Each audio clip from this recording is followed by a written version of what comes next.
Nice to have you with us. Appreciate you coming.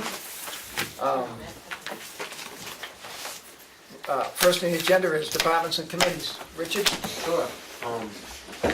Catching up to do.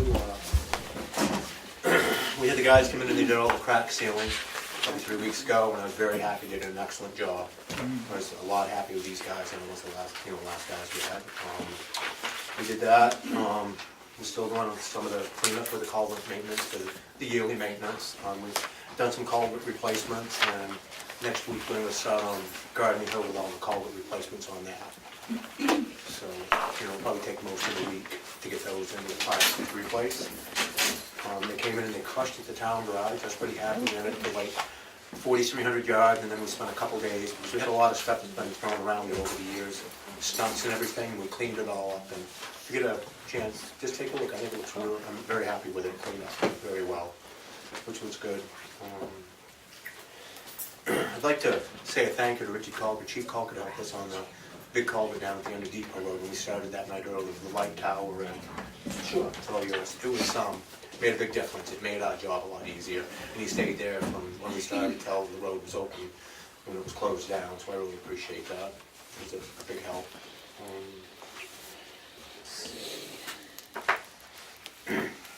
On Monday, they're supposed to come and I have a guy to do some catch basin cleaning. The state has done it before, but I'm getting the impression they're not going to do it this year, so we're going to do it ourselves, and he feels that we can get everything.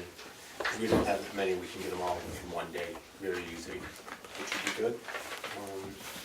I also caught up with Diana Lewis about the gate, what we're going to do is move it down the hill a little bit, put some new posts in and use the same gate, and I'm going to just make a little sign up, not to use it in mud season or when it's wet.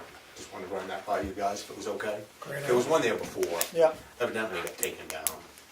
And they did a lot of their own money into that road up through there, Oh, yeah. fixing it up.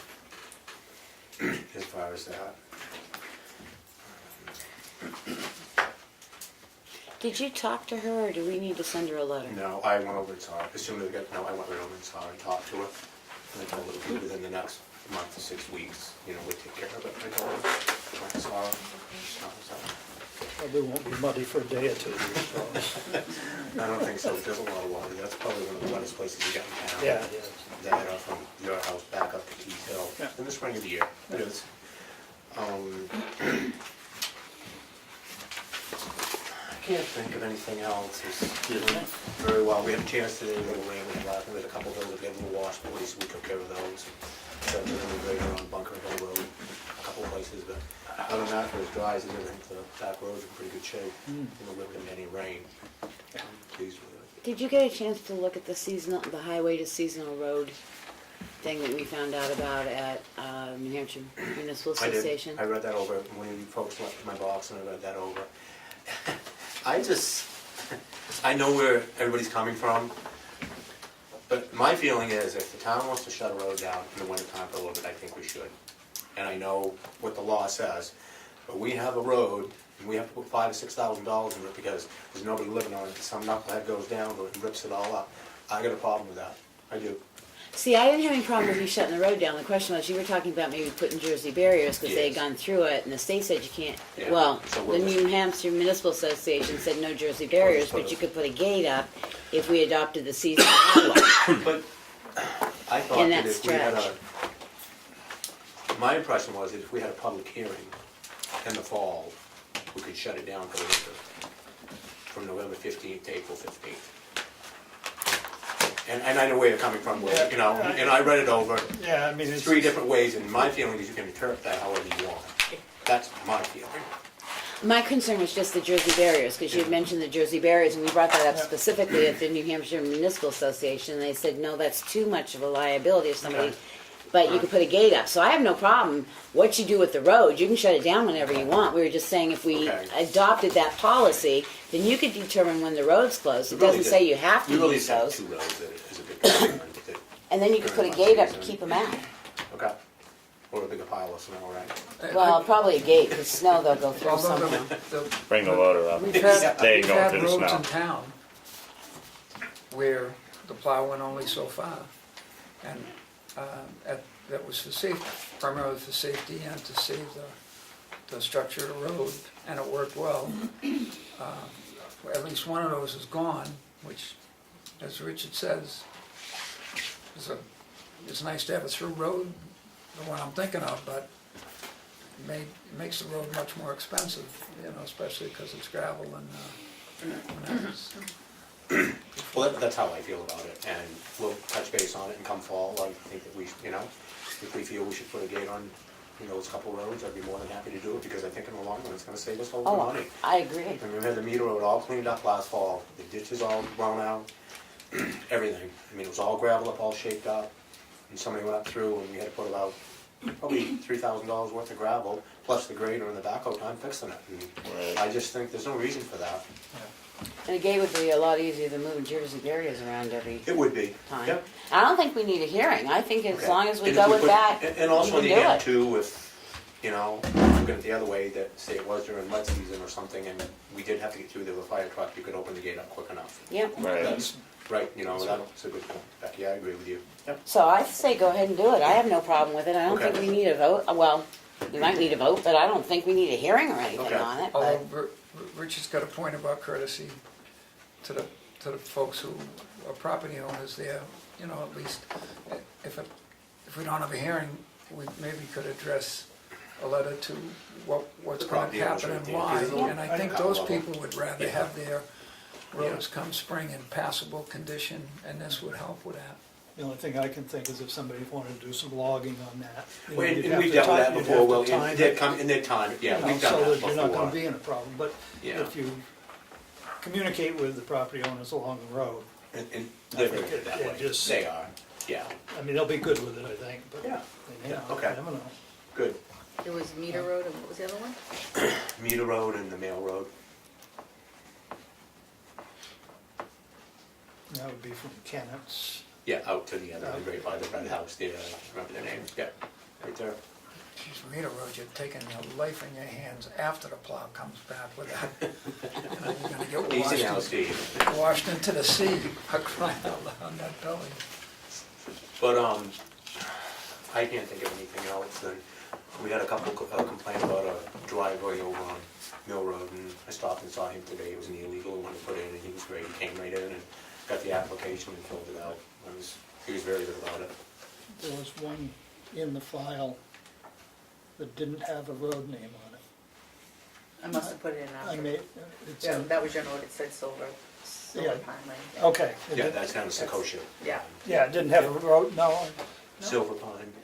Well, look, it's the one I put the note on, yeah, I thought think it it said did. Silver Pine Lane. maybe it got it now. Yeah. Okay, fine. We're gonna do anything about the crosswalk in Chicago, painting that?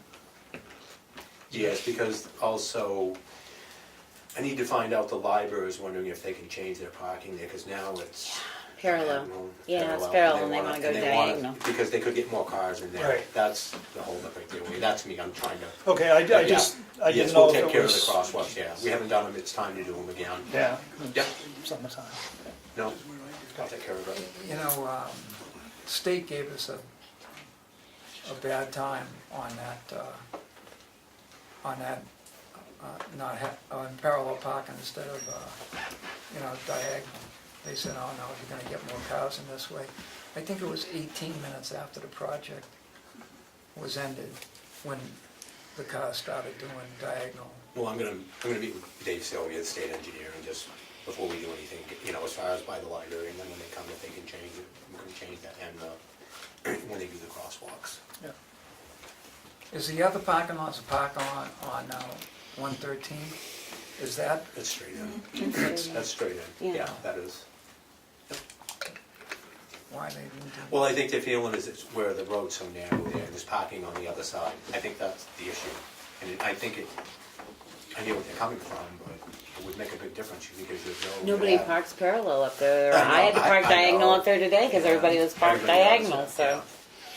yeah. And the other side of the road is posted, I think, is that That's property? just, yeah, it's private property, yeah, This property of the, of the people in front there, Quinn, yes. the old The Hamel business, yeah. good deal. Questions for road agent? Comments? Thanks. Thank you. Thank you, Richard. Is Zach here representing? No. Right here? We have police statistics in our, In the file. yeah. Parker? Yep. Hi. Baseball, softball season's pretty much wrapping up. The girls had their end of season tournament, which we hosted in Tamworth. They came in third, Ossipee won it. That was just this past Saturday. Pretty much all wrapped up with 4th of July, trying to get people to get floats and activities, you know, make sure we have our concessions for the school. There is some talk about possibly trying to do it again like we did a few years ago, of moving it back in the village for the daily activities. So we're going to meet with some people, and after this one, and possibly for next year. There's just been some people asking about it, so listen to them, see if that's something that is practical or not. Where would you think of setting up the old town? Park? We did it in the past at Rent Museum. I don't think we would do that because of the access is tough for the elderly. The Right. complaints were about the underneath ground. But Right. I was thinking of Remick Park, Historical Society front lawn, possibly the Lyceum, behind Katie's. The only issue with that is that when you go from here, anyway, it's a vendor has to break down and set up twice. Right. Because you cannot do the fireworks in the village. I'm guessing. Probably not. But that's just something for next year. Not doing this No, no. 18, it'd be 19. And that's just in the discussion. Yeah. It may or may not happen. It's just out there. I met with Dana and Richard Coulter and the police chief, and I think we're all set with traffic control, all of that, parade permits, foot race. I think we're all good to go. The bands are hired, and the publicity will be getting out on that next week. Summer program is, we've had one registration day, we have 2 more. That's been posted on Facebook, and schedules are out, and we'll be starting that up July 9th, and it runs for 5 weeks through August 9th.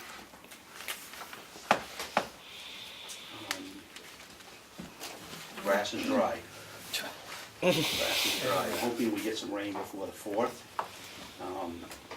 We haven't had to do it for a long time, but years ago we had to wet down the grass and the trees over there 2 or 3 years because it was so dry. Hopefully with some rain we'll have to worry about that, but that's where we'll wait and see for that.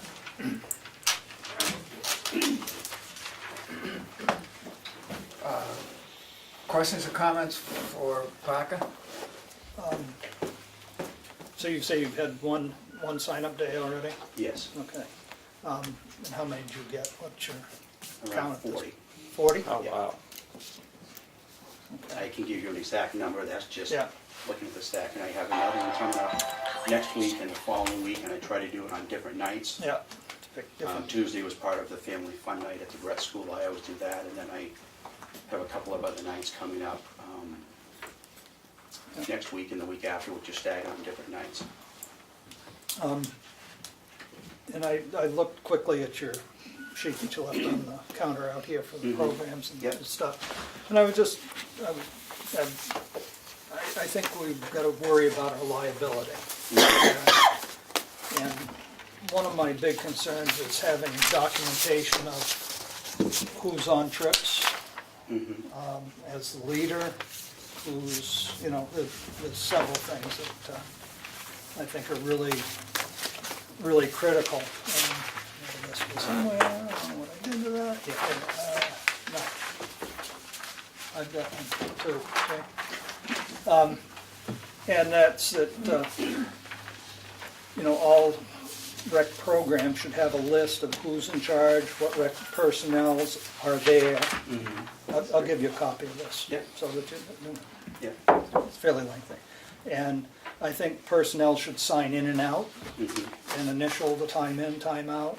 Yeah. You know, we're dealing with kids, they're people's valuable things. And you know, making sure they're safe is important, and having also a sign in and out sheet for the kids, so that we know when they showed up and when they left. You know, for each trip and each activity. You know, so a daily Rochester, roster, so that you know who was there for the rec department, who was there for the kids. Yeah.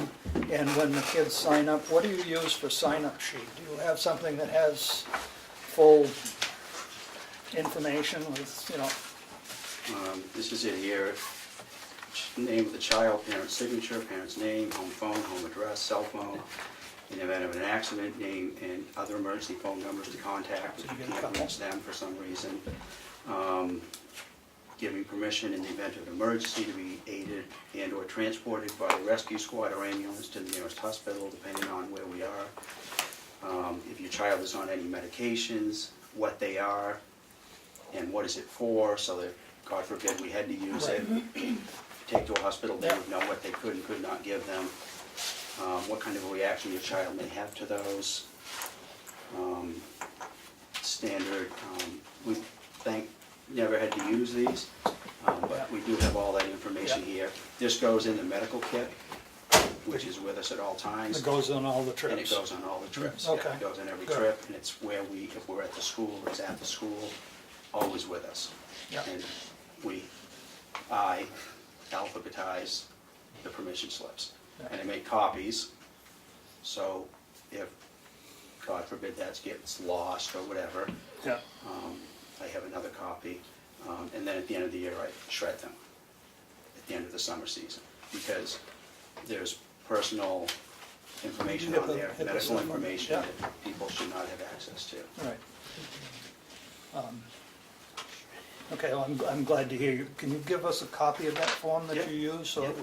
we can have that? Yeah. I do have a roster of each day. I haven't kept them in the past. You suggested keeping them, so going forward I will. Yeah. I spoke with other rec departments. Conway keeps them basically forever. Bartlett does. Madison shreds them at the end of the summer. Some keep them, some shred them. It's about 50-50.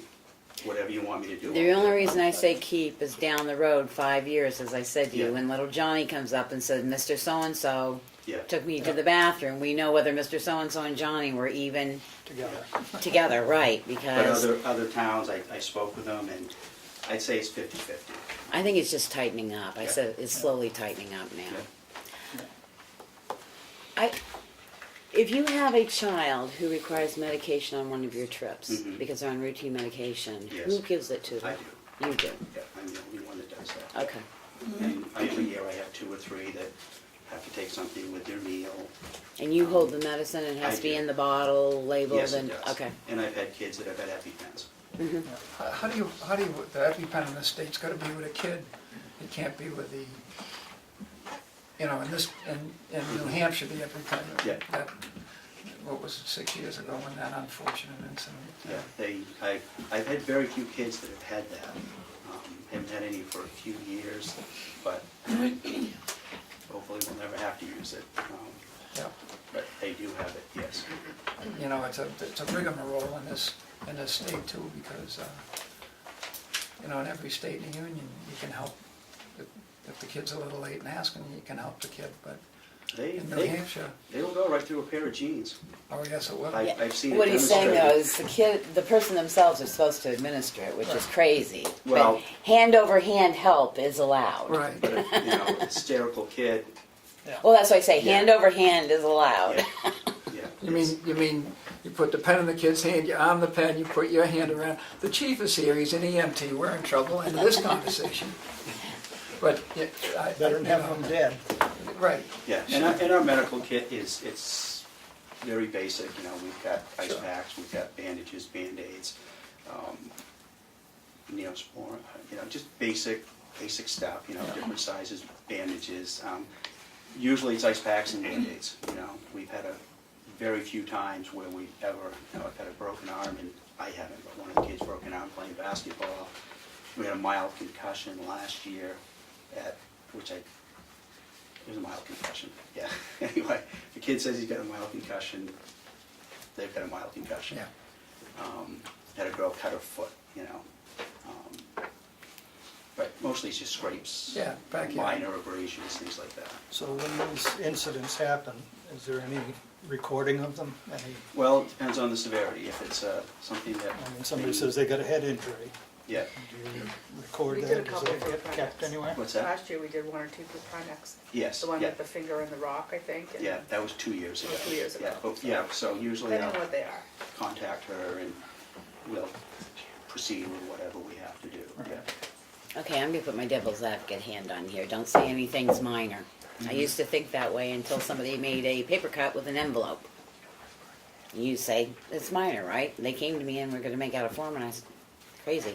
Well, when the infection got up to here, I went, wow, it's not so crazy anymore because the debris that was on that envelope caused a big infection. So I hate to say it, but more is better than less. I know you don't think a scrape is bad, but when they get home and somebody doesn't treat it, at least you can say what it looked like. Whenever, if a kid has a hangnail, when the parents pick them up, I'll say, little Joey, little Mary, this happened.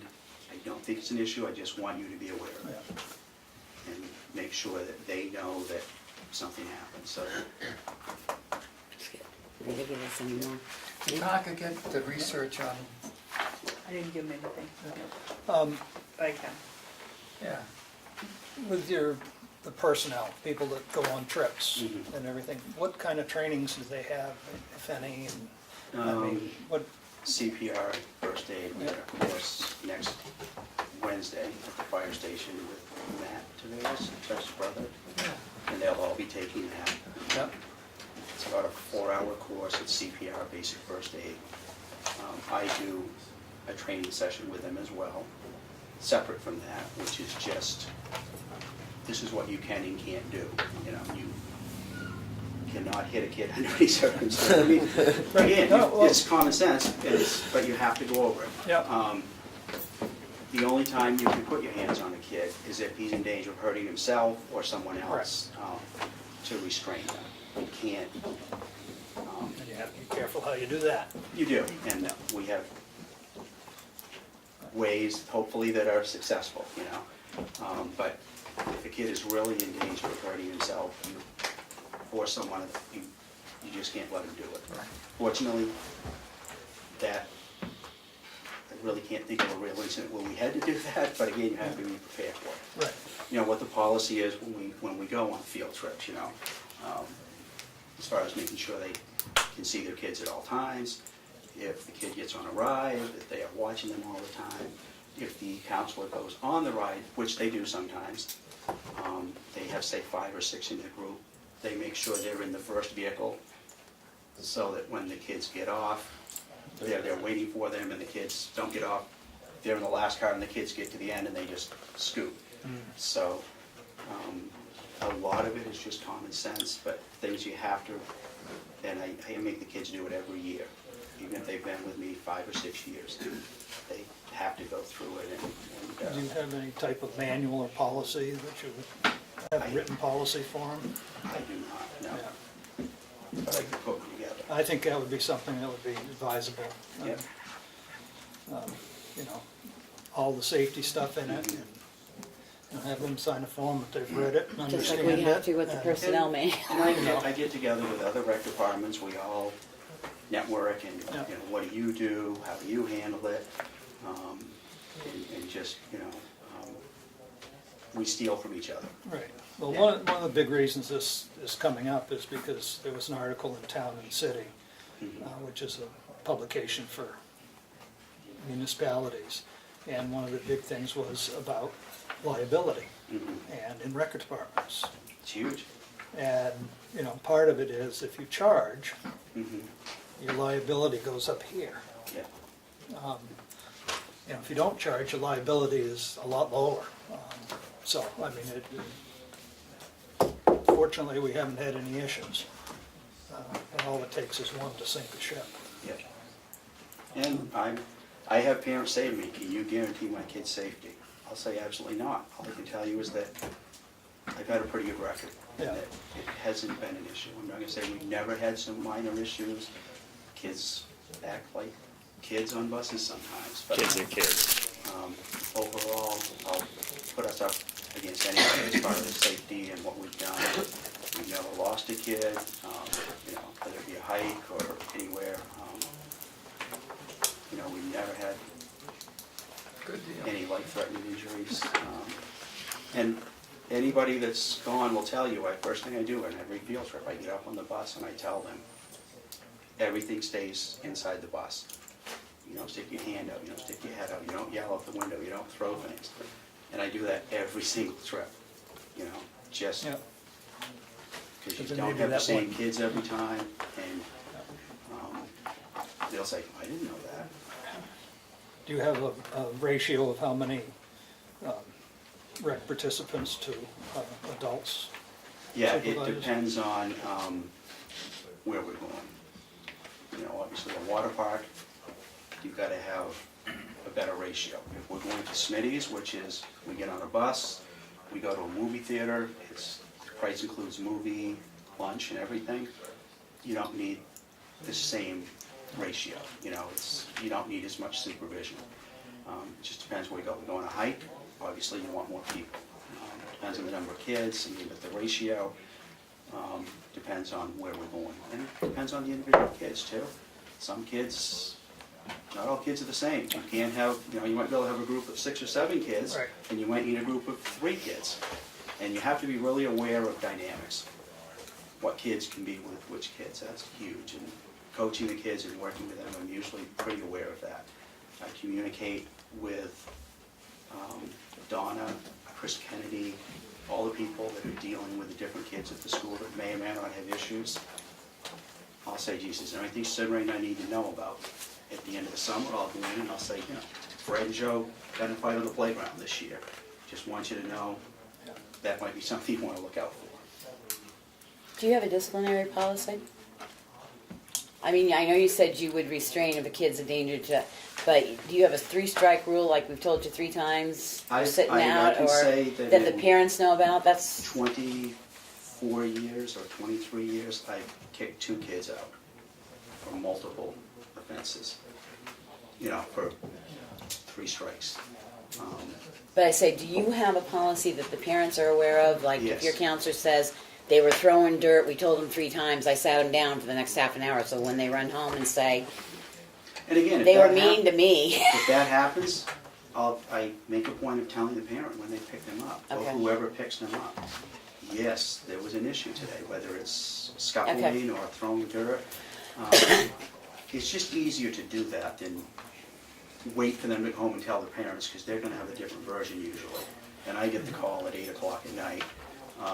No, I meant so it was consistent through your counselors. Is there a Yes, policy yeah. that, And so if that's part of the they training? They always come to me and let me know if there's an issue, if I don't see it. I might be in the gym, they might be on the playground, or vice versa. But yeah, we do, and like I said, I've only had to, actually twice, have kids that they say they cannot finish the summer out. And I tell them, this is a privilege, it's not a right for school. But for the most part, it's not been a big, the discipline, other than that, you get your little squabbles and your disagreements, and generally they're back playing together in 10 minutes, but, yeah, they are all very aware that they, all the people that work for me, that they have to, and I'll say to them, when we sit down, I'll say, look, this is some kids we have that potentially you need to look out for, just keep an extra eye on them. You hate to do that, but you have to. nowadays. Yeah. And that's in the kids' favor to do that, Right, keep them out of trouble. Instead of Yeah, letting them get in it. if the kid Yeah. can't avoid it. I didn't follow what the legislature and the governor were doing about these changed work rules for probably some of the young people that are working with you. They were gonna extend the hours, and I think the days that kids could work because of the shortage. And I followed it for a while and then lost it, but they were talking about, Full-time student is only allowed to work 17 years and 16, 17 years. They're allowed to work up to 32 hours have to be home by 11 o'clock at night. If they changed it so if they're non-school hours, like if they're on vacation, they can work 40 hours a week. And I think they can work up until 11 o'clock at night now. Yeah, none of mine better be working past 5 or 6 at the latest, and But it's the 30 number of hours 30 per day, right, because if 30 hours they're, a week. And was that legislation, or that was just? that was a- legislation. It that wasn't went through. rule, it wasn't rulemaking or, I believe it was legislation. It was in our packet. You had it in our packet a few weeks ago. yeah, I think that's where I picked it up and I lost sight of it, because I thought the governor in the beginning was not in favor. I think he passed it because our tourist industry needs extra help during school I guess. vacations and they were limited. Do you have an over-the-counter policy that you give Tylenol or Advil? I don't. Okay, No, good.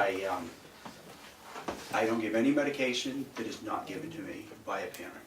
Good enough. And it has to be in the, I won't Container. take something that is in an Baggie. aspirin bottle. It has to be in the container that it comes in.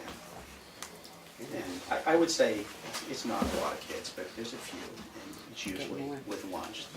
I've had 1 or 2 that I have to give twice a day, but usually it's just once.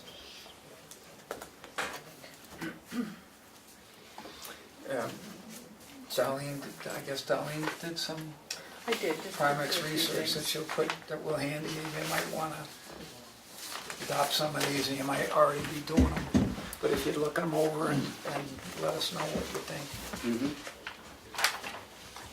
Just a lot of it is free stuff from Primex. Yeah. You can have them come in and have them talk to volunteers, you can get policies from them, things like that, if you needed to, Mm-hmm. Yep. so. I mean, the big thing is, it's just the liability today is just And incredible. And it's, That's what I always emphasize, is yeah, that it's. but we don't have anything here in the office that we know what you're doing, so we were blind on it. Mhm. Yep, So we've been thinking about salvaging ourselves. yep. In the long run, we made up a list of stuff that we thought should be important. And I understand you're having the list of, with medical issues and things like that is important, but having a list of all the kids separate, just who participated, would be something that we should keep as a record. Okay, yep. I know, like you had mentioned. Right. Keep it down the road because you never know what's going to come out until Yeah, I the mean- age majority plus. Now, would you Plus 2. want that here and with me? Yeah. Or just here? I think, well, I mean, you I should think have it just, too. well, from year to year. I mean, you said you didn't keep them from year, I mean. No, but going forward, I'm saying. Well, that's up to you if you want to keep a copy, but I don't think we need double copies. I I- think once you have a copy and it's stored, Down there. Can Okay. you store them down there? can you store them electronically? I'll show you. Well, it's gotta be a PDFA, it can't be, Yeah, but you can still store it electronically and then And- it can go on our server and then it's there. so somebody's has to store it somewhere. Well, it's That- part of a town record, it should be. Records retention thing is now. I we mean, got that building that. gets torched some night, everything's gone. I mean, you can It keep the needs to be paper here. copy, but we'll put it into a PDF file and just store it on Yeah. the server. Yeah, Yeah, okay. so, In fact, I'm gonna be meeting with Bartlett next week, and we're just gonna, compare what we do, Yeah. and look at the different forms and things like that, and Is that still a lady who used to be at Madison? Annette, yes, Annette, Annette Libby. boy, does that town, they put a lot of money in recreation Yeah, they do. budget. Yeah. I read that once, wow. Yeah. So I'll be meeting with her, and we're just gonna, just right before we head into the season, just to bounce things off each other, and, she'll think things I won't, and vice versa, so. yeah. The only other thing you might want to add to your medical form that I've had on a number of mine, and I know they're adding now, is doctor's name. Mhm. If they go to a doctor, because a lot of times by the time you're calling mom and them, they don't think of everything. Yeah. And once if they have to be transported, then doctor to doctor can call and say, what truly have you got this kid on? What have you seen? If they got previous x-rays, can you ship them up to me? So, And sometimes a parent will put on here, only take to yep. a certain hospital. I said, work in Lincoln, You you can't go might to not that want him to hospital. go to Wolfboro, you know, I'm just saying, if, you know, Might wanna get blood's point out the ear or something, you know, you might wanna go a little bit closer. But that's why we had them put doctor in, because then they feel more comfortable that the ER doctor can call the pediatrician if they Yeah. happen to be open and see what they might have on file for them as well. We generally get about, the numbers have been pretty consistent for a while, right around 80 kids that will register. We never get 80 kids in a day. You know, people go away on vacation, and they don't want to do something, they have a baseball camp, they've got a soccer camp, a cheerleading camp. We'll have kids who will be here for a week or two, they're staying with grandparents, we've had fresh air kids. It runs the gamut, you know, right now I'd say we're at about 40, I'll get less people with next two registrations, and then I'll have people that will sign up throughout the summer. I have people who sign up for just the last week, Yeah. they've been away for the summer or whatever. So what's the fee to sign up? It's $10 to $10. register. And And they that get a basically t-shirt. They buy- covers the that buys a t-shirt. t-shirt. That covers the t-shirt, which they have to wear in every field Yeah. trip. It's a neon yellow, I've had them for years, that way they can reuse last year's. It's got Tamworth Rec on it, which is really nice, it's easy to identify them. Unfortunately, if they do something they shouldn't, I can't say they're not with me, they're with somebody else, but they're easy to pick out. It's a lot tougher losing them in that, with that t-shirt. They don't have to wear them when we're at the school. They can wear whatever they want. The one rule they do have is they have to wear sneakers whenever they come, because we're doing activities, Tevas, sandals, whatever, gaiters, just those, what are the Crocs? yeah, just, you gotta wear sneakers. The only exception being is when we go to the ocean or a water park, then they obviously don't wanna wear sneakers. And most places require, like Cranmore's a stickler for no open-toed shoes. Most facilities encourage sneakers. Do the kids have to fill out any health form before or come in with a doctor's note that they're healthy and okay? I think everything's covered on here. Okay. The only situation would be if a kid got hurt. I'm not saying he gets hurt with me, but if he broke his Right. arm, I need a note from a doctor, whether it's the summer program or it's a basketball, soccer, any program. This child needs a clearance. You know, obviously, Come we're going back to a and play. movie, Right, he can sit in a chair and watch a movie. right. If we're going to a water park, that's another story. If Yeah. we're playing tag in the playground, you know, so it just depends on what we're doing, but if it's anything that's required doctor's treatment, they need a note before they can, but that is for anything I do. Yeah. So I think, you know, all of these, not just the summer program, but it involves all the programs, you Mhm. know, the baseball programs and Yeah, all that stuff. Should probably be under that same umbrella policy. as well as the record keeping. Well, with the record keeping, I mean, Yeah. kids that come to play ball, Mhm. you should have, you know, parents sign in who the kid is and, you know, the same form, so that you get all that information. They Yeah. get hurt on our ball field or Freedom's ball field, just as easy as they can at Twin Mountain. Yeah, we'd be the only one doing that. As far as signing in and out for Well, practices and. no, well, Yeah. but again, you know who's been there. You won't get caught short. Yeah, I'm just saying, we would, talking with other rec departments, we'd be the only one doing it, so, but if you want me to do it, I'll do it. Maybe you ought to bring it up to the other rec departments, because it is, 4 years ago, I would say there wouldn't be much of a thing, but everything in the news nowadays is gearing that, And you know. said 5 years, it could be 20 years, some kid's sitting on the psychiatrist's couch and Yeah. boom, there you go. And all it takes is one, and you're in a Right. bucket load of stuff. And if you have no records, you're even deeper. That's the trouble. Yeah. I'll make this, Dana- I'll make a copy Dana will for you vouch for tomorrow. this. I'll make him a copy. I always lock my door whenever I'm in my office. And the reason is, my first or second year on the job, I'm in there and this young lady came in. Here's a story I don't want to hear. I don't No, either. nothing happened. I immediately jumped up and ran out, but my door was unlocked. So ever since then, every time I step in that building, I lock the door. So I'm well aware of the liability and the whole issue. And, Yeah. again, I never guarantee something won't happen, but I Good, you'd be sitting in a different seat. feel very, Further comments, questions? Thanks for Thank you. your time. is that it? I guess so. Okay. 4th of July's coming right up, isn't it? Yes. We'll see you next week. Thank you. Thank you. Following that conversation, we'll ask Chief Littlefield to, I bet he's all happy. excuse me, I bet he's happy. he is? I bet he is. What? It's you. You looking at me? I missed my turn, so I guess I can leave. You can, but you'd like to, It's a wreck at the end here, so. You got the May stats? Yep. Other than that, I put out internally to fill our vacancy. That's probably gonna be a no-go. So probably this coming week, we'll start advertising to fill our vacancy. I'll give it to Darlene and we'll send it out to the local paper and wherever else we can. Probably we'll put it for a lengthy amount of time just to see what we can kind of get.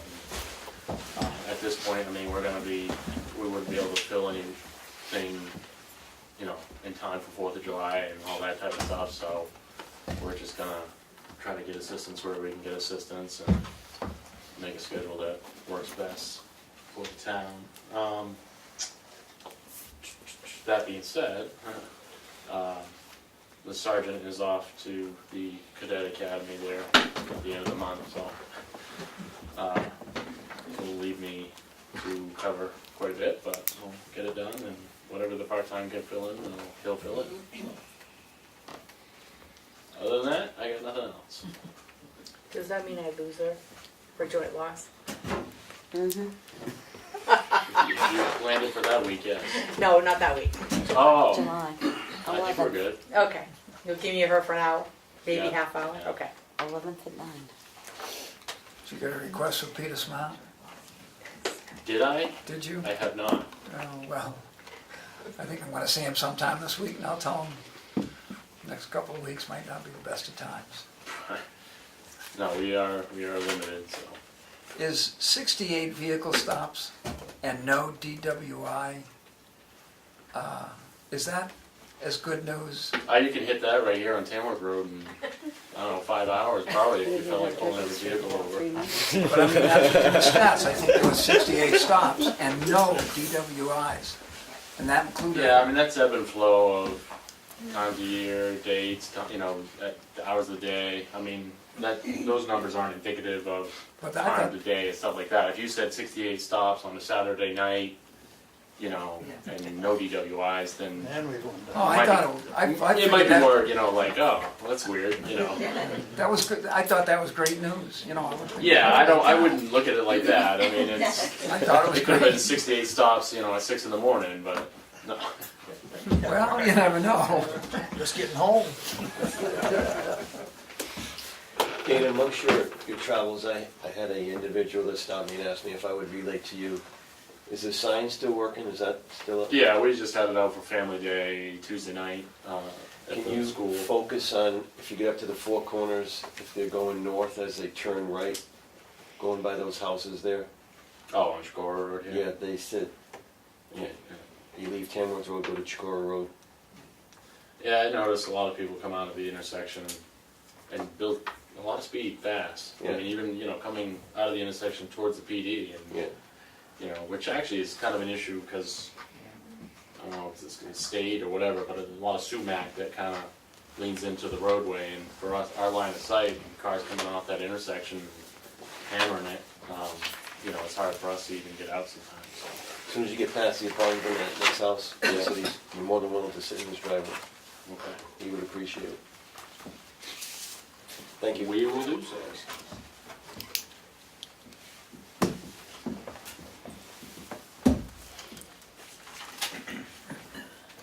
Anything else? Got nothing. Questions or comments for the chief? Thank you. I'll hang out for a bit, but you gonna need me for anything else? Okay. I don't think we'll cause any trouble. I don't think so. Anything on it? Okay. I don't think I so. don't think we'll cause any trouble tonight. No, it should be okay. Okay. Of course, if it comes to it, we know who's on. Pat, economic development. Mine's gonna take a little bit longer if you wanna deal with anything first. It's up to you. No, otherwise I'll just start talking. Hi. Yeah. Okay. We had an LRPC meeting yesterday morning, and as you know, the annual dinner is the 25th. And a lot of times awards are secret, but it happens that this year the people who are getting them know.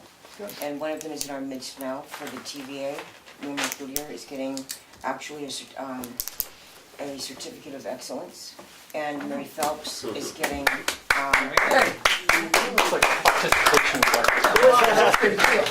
was the other one, Pat? the other one is No, it Mary isn't. Phelps for Oh, Mary Phelps. a Community Achievement Award Good for her. for her, for wet paint.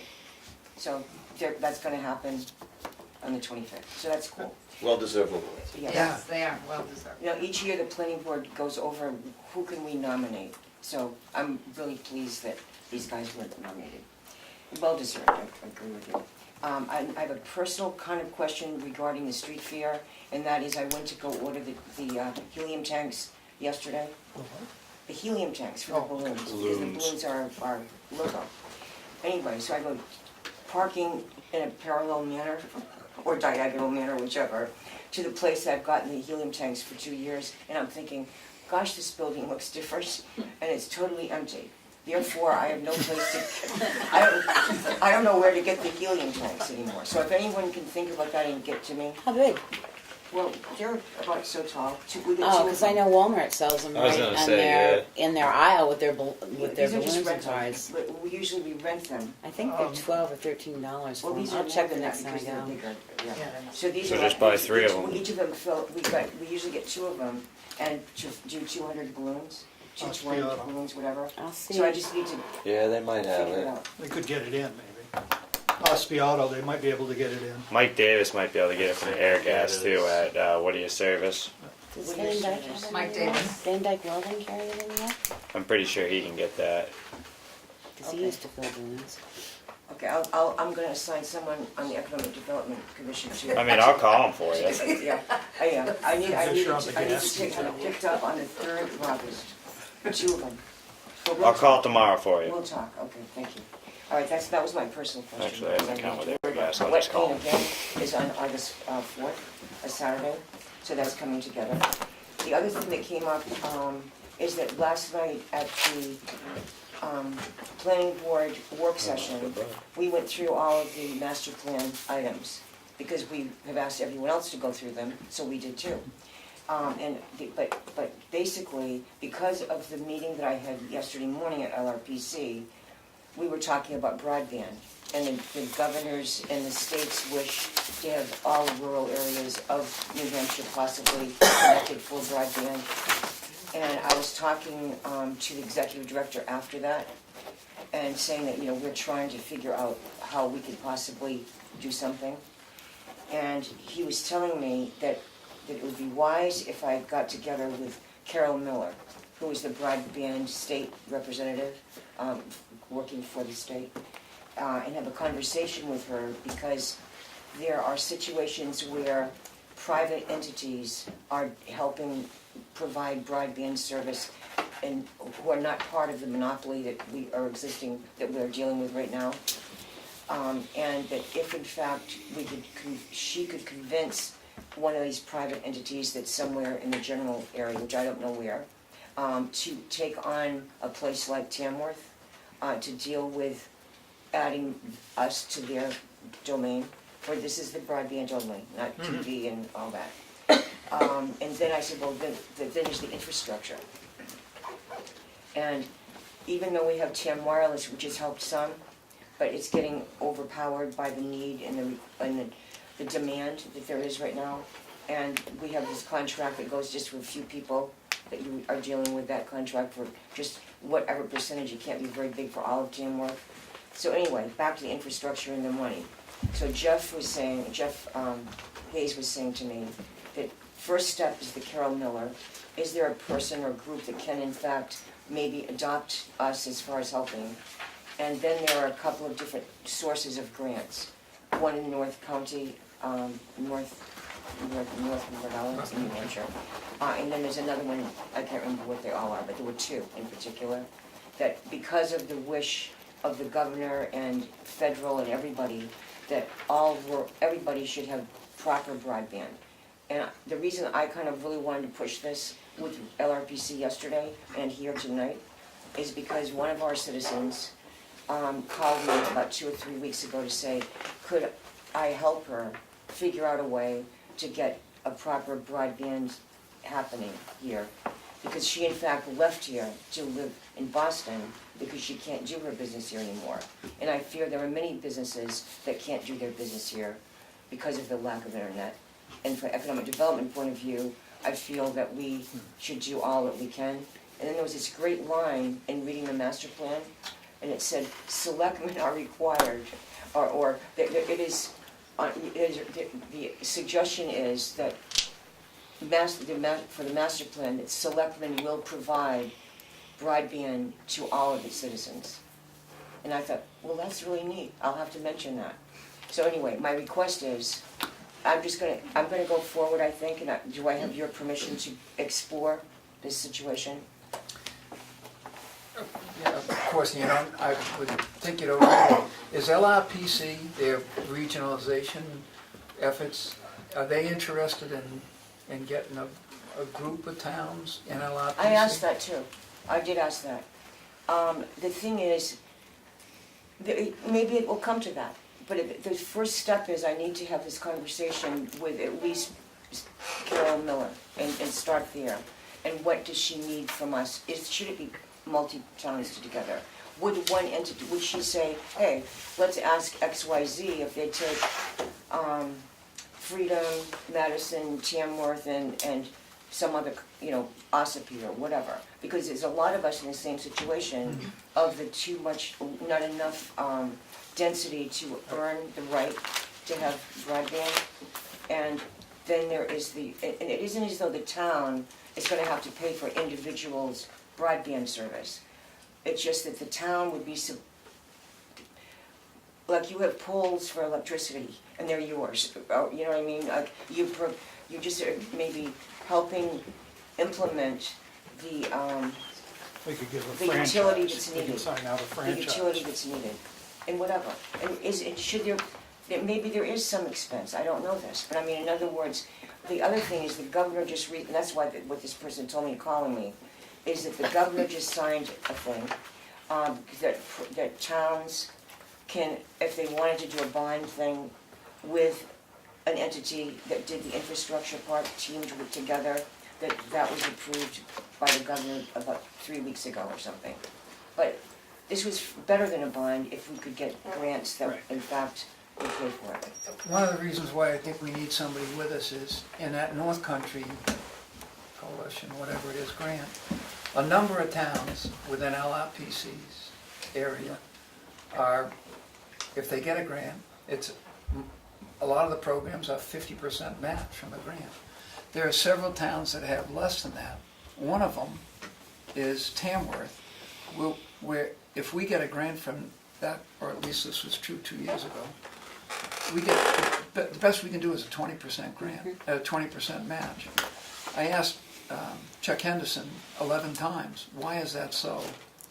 And the answer was, and the guy What tried. was that one? Right. Oh, you didn't know the answer? Well, no, Oh, but okay. he wasn't sure and he didn't try to bluff. But there are towns with substantially greater assessed valuation that are eligible for 50% match, and there are towns with less Less economic. that are 50%. And here we are stuck, and we're not alone. There's several others. But when you look at the map, it would be nice if we were in cahoots with one or two of those people who are 50% match, because we could probably ride that So too. we're not the 20% pay, we're the 80% pay, and they pay 20%? We pay 80%. Oh, that's not good at all. I was quite happy about the 20.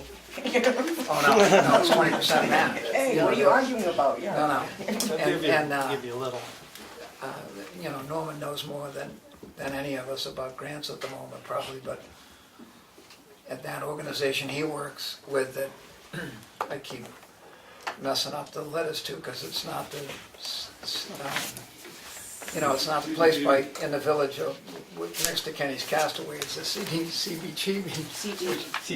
CBGB is gone, by the way. And shouldn't be, because it was dirty and filthy. But whatever that organization you worked, your experience would be invaluable, I think, to.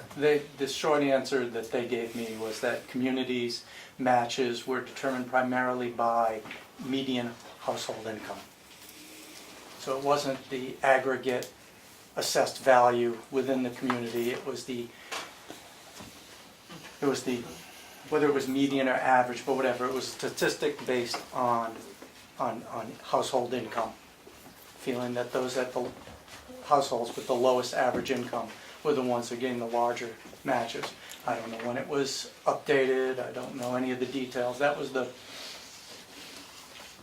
general explanation for how they arrived at which communities get larger matches than others. Thanks.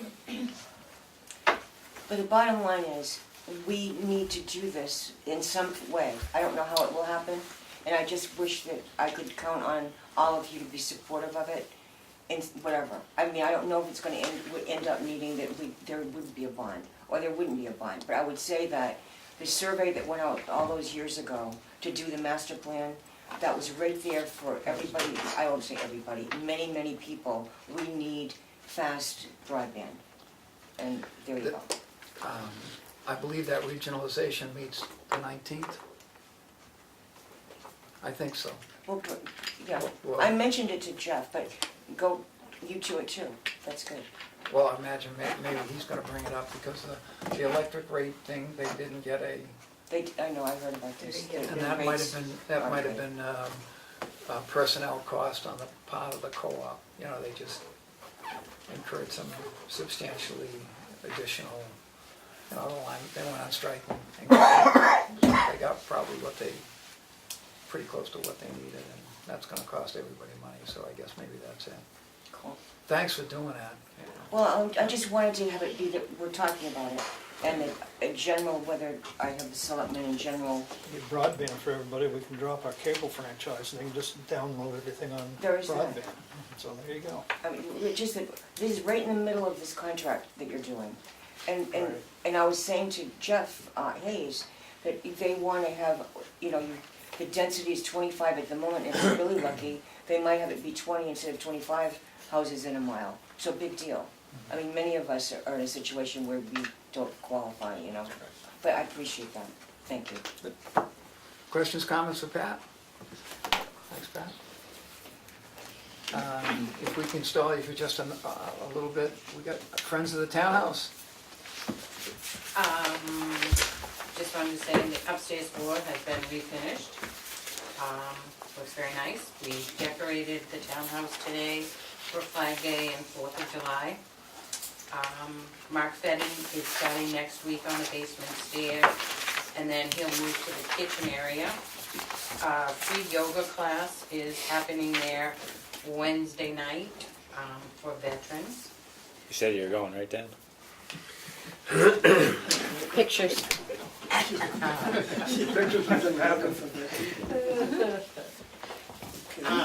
And I left a few papers on the desk tonight.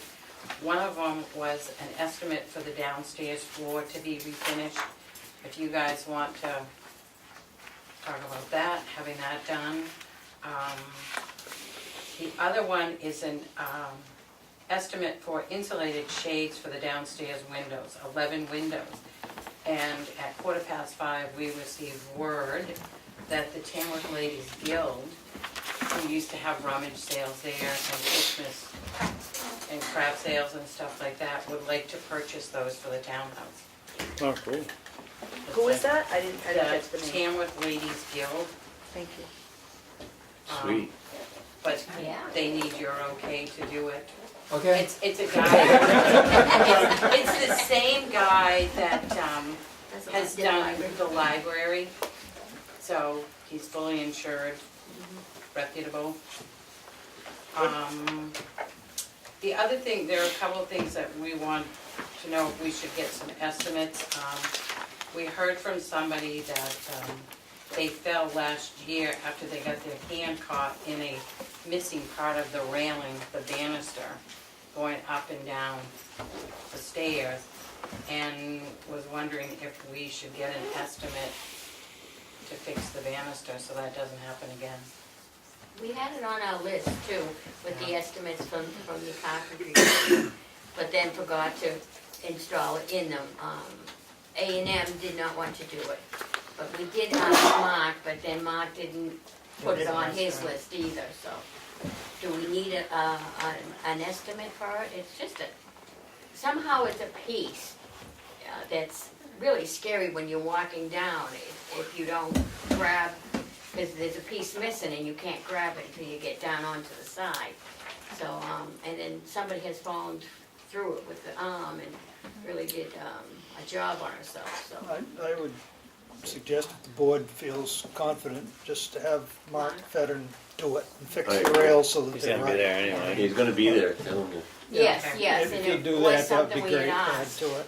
and we just forgot and Yeah, Yeah, that he would be- no, I forgot think to it needs put to it be on done his before list. we don't get sued.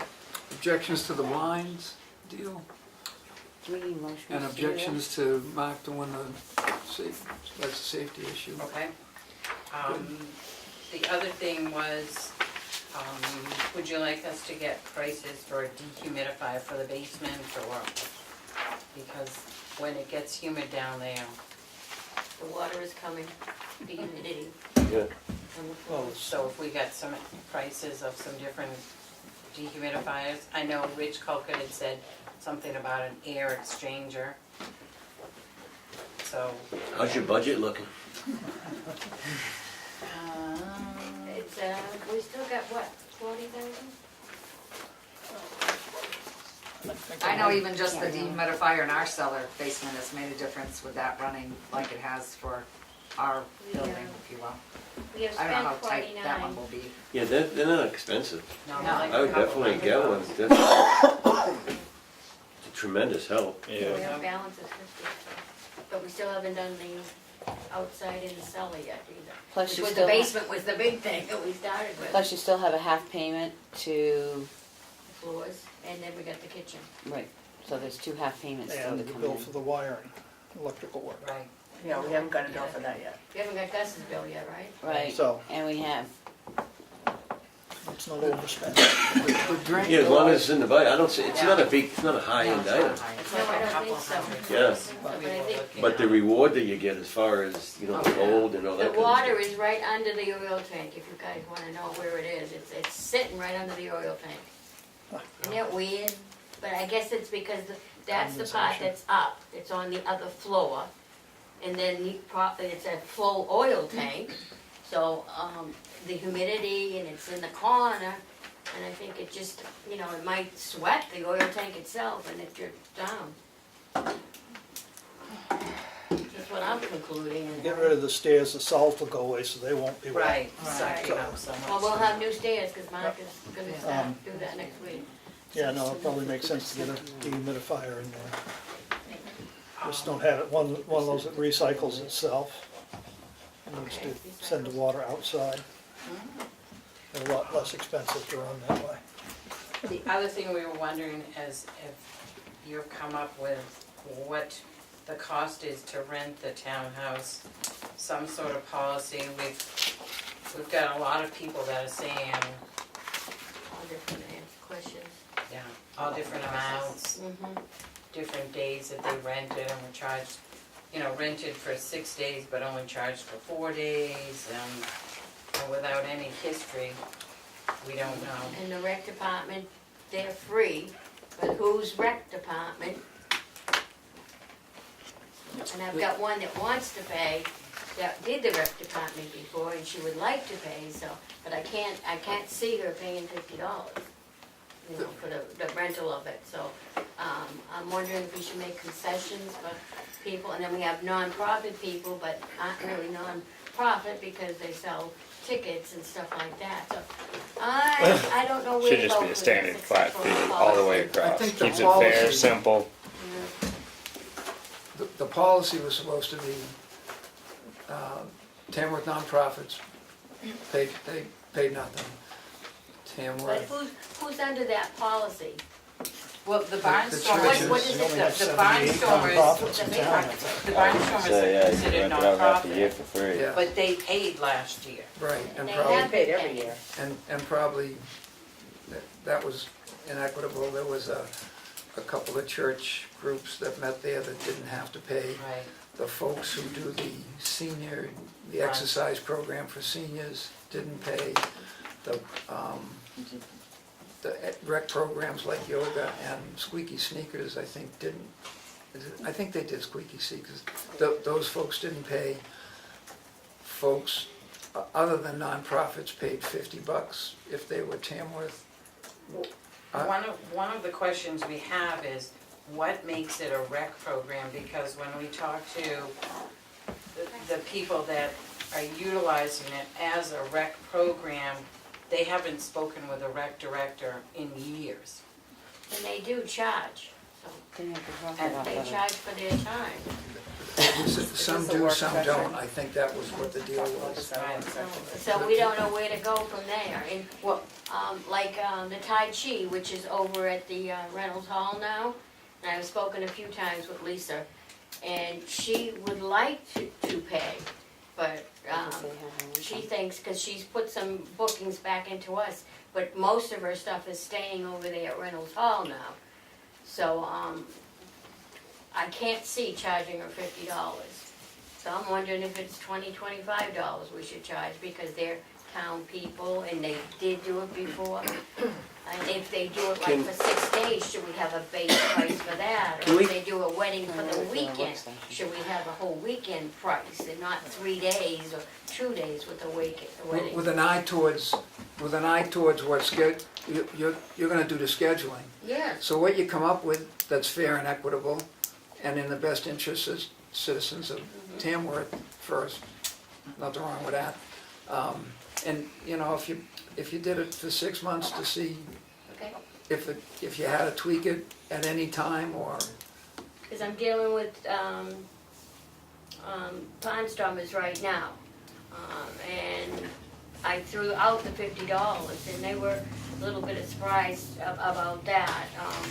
Because they don't believe they paid that much. And then, I got Kathy's report, and that's how I found it was only $200 for 6 days. So, I'm thinking we gotta lower it. And I even talked to Bob Shea, which is the director down at Barnstormers. So he's saying 25 would be good for him. So, I'm just throwing it out as what I've got it, because we're starting from scratch. so, Can we move this to our work session Yeah, to that's come what up? I was Because gonna I'm writing a policy and there are so many variables about nonprofits that make income, nonprofits that don't make income, so that we could come up with a fee schedule for the town Yeah, that would be wonderful. before they That get would be hung wonderful. saying, well, this one charged me 25, this one charged me 50, and then everybody will have the fee schedule, because we're trying to compare it to the other halls that are around the area, and I just got their 2 fee schedules and how they book their stuff out, so that we all sort of keep the same, so they can't say, well, Chicago charges me $10, but you guys want to charge me 50. So we're keeping it on a level playing field. I'm okay with that as long as we're willing to make it a trial period or make it a date certain.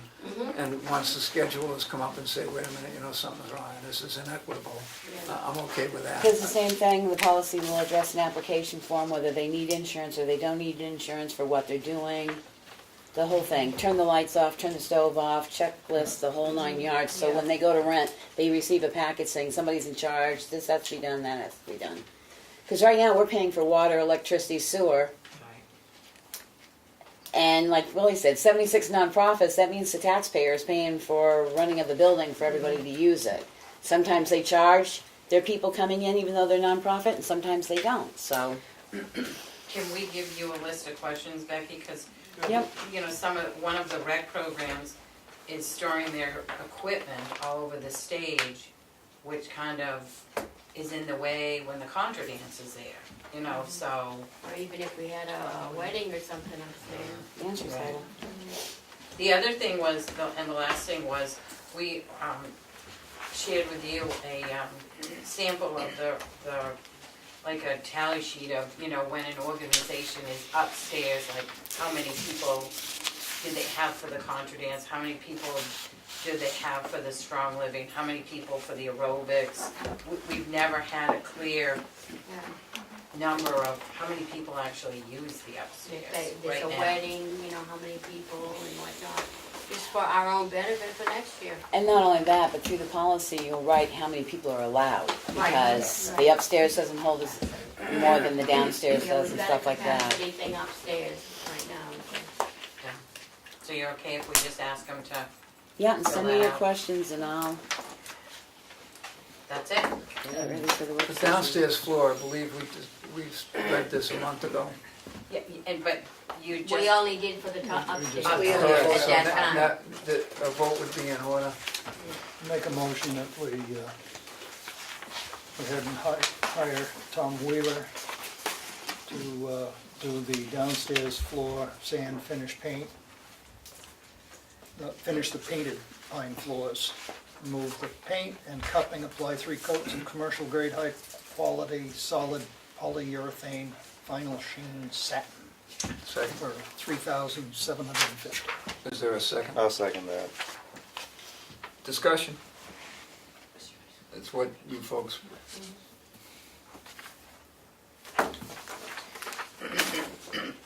Call the question. get a vote? Well, the answer is still No, I'm good. good. All those in favor? Aye. Opposed? Questions or comments for the Friends? I just wanted to say, I did go up and do vet yoga last night. Never done it in my life. It was stunning. Excellent. Annie is doing that. She was wonderful. I think there were 8 or 9 of us came. The steps going upstairs look wonderful. The floor was done. It looks great up there.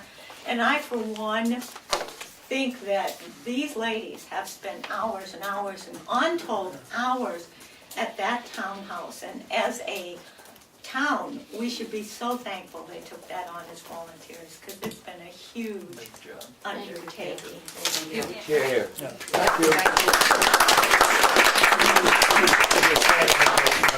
Get out of the chair. It's a lot of work. So come out and do yoga next week. September 11th, the town clerk's gonna ask us about September 11th. We'll have it ready. And, you know, even if the bars went on the doors, you could leave them open because it's September in New Nice Hampshire. out. We'll have those eyes on by then. Weather never changes. By the way, is there objection to, I believe the town clerk would prefer September 11th at the townhouse? If that's possible. Town Oh, meeting for house voting? Voting, yeah. For the state So primary moved. That's election. why we've got that building. Perfect. So moved. Objection? Oh, there's a motion? Yeah, move it, make I'll sure it's the second it. townhouse. Discussion? All those in favor? Aye. Opposed? Thank you. Melanie, I had sent you an email about opening for the meals over there. Somebody asked me when you think they're gonna be open for that, but you have to wait for the kitchen, right? Right, yeah, right. we We'll should know know big more then Mark is in there. Okay, so it's gonna be a good couple months, I would Maybe say a a month. good month at least. okay, or at least I have an idea. We're gonna try to hurry him because it's already summer. But I think it's just basically cabinets that he's ordered and stuff. Okay, thank you. Would you, I can go after everybody else. Thank you. Yes.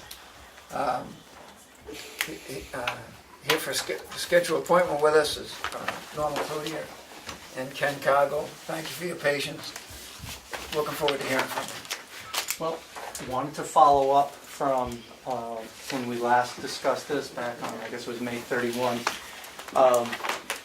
Board had a number of questions, financial performance and such, the legal status of the license between the TVA and the town. And so provided to you in advance 3 documents, a recast profit and loss statement for the last 3 years. So you can understand what the expenses are, the revenues, and what the cash flow is on that.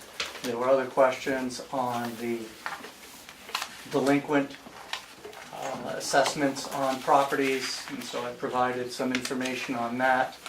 That has some redacted identification for the actual property owners for discussion purposes tonight. I just identified them as users A, B, and C, but that would be adequate. And so I'd like to speak to those two documents briefly, and then I'd like to allow Ken to speak to the licensing agreement, answer any of your questions. He's far more knowledgeable than I am on that. And then a fourth set of documents that we didn't prepare for you in advance, but Ken has brought, and those are the deed restrictions for each of the connection users on the system. I know that you were looking to have town council review the license and such, and assume those would be appropriate for their review as well. So if I could just walk you through quickly, and be happy to answer any of your questions. The profit and loss are recast, so and basically what I had our bookkeeper do is to pull out all of the extraordinary occurrences, so the grants from the Tamworth Foundation and from the CDBG grant, those were pulled out since those are not normal and recurring revenues, and the same thing with the expense of repairing the system, which was a one-time. And so when looking at that, it's fairly straightforward because there's not a lot of activity with the TVA. The sole source of income is from the user fees, again, except for these one-time repair grants. And the expenses, again, are fairly simple, and I'll walk through those for you. This is a 3 years. If we go back 3 years to 2015, you see there was a spike in revenue because for nearly 5 years, not all billings were sent out. So when we were trying to bring the organization out of dormancy, we got the bank statements from the bank, and were able to determine who had deposited what checks and identify what bills hadn't gone out. And that explains why you see a near doubling of revenues in 2015. I think some of those collections may have actually been for 2016, but nonetheless, you can see that for 2017, now that we have the increased rate in place, the $18,000 is pretty close to what we have budgeted of just over $20,000 a year in gross revenues from billings on that. The expenses against that, we used to have to pay a easement to Remick for the property where the disposal beds were located. Now that that property has been transferred from Remick to the TVA, we no longer pay that easement. But a little bit further down, you'll see we've got a plug number in there for 300 for taxes, assuming the TVA would be paying taxes on that property going forward. The other expenses are fairly de minimis: rent, electricity, postage, and such, only about 500 and change a year. Our accounting and bookkeeping fees are around $1,500 a year, and then septic pumping and repairs are approximately $2,000 a year, is what those have been averaging. And we've plotted those out on an Excel spreadsheet characterized by what the nature of the repair is, and that's how we were able to determine, for example, that the grinder pumps really only have an expected life of 5 years and a replacement cost of around $1,500. So of those 4 pumps, it's expected that you're going to be replacing one a year, 4 out of 5 years.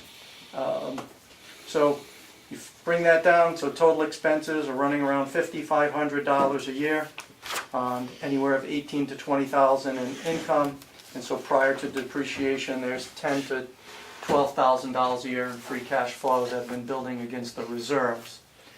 Expenses that are not in there that probably will now in the future occur. I noticed that we don't have anything in there for annual mowing, or mow that field, keep the woody brush back, so it's probably $300-400 a year in mowing perhaps in there.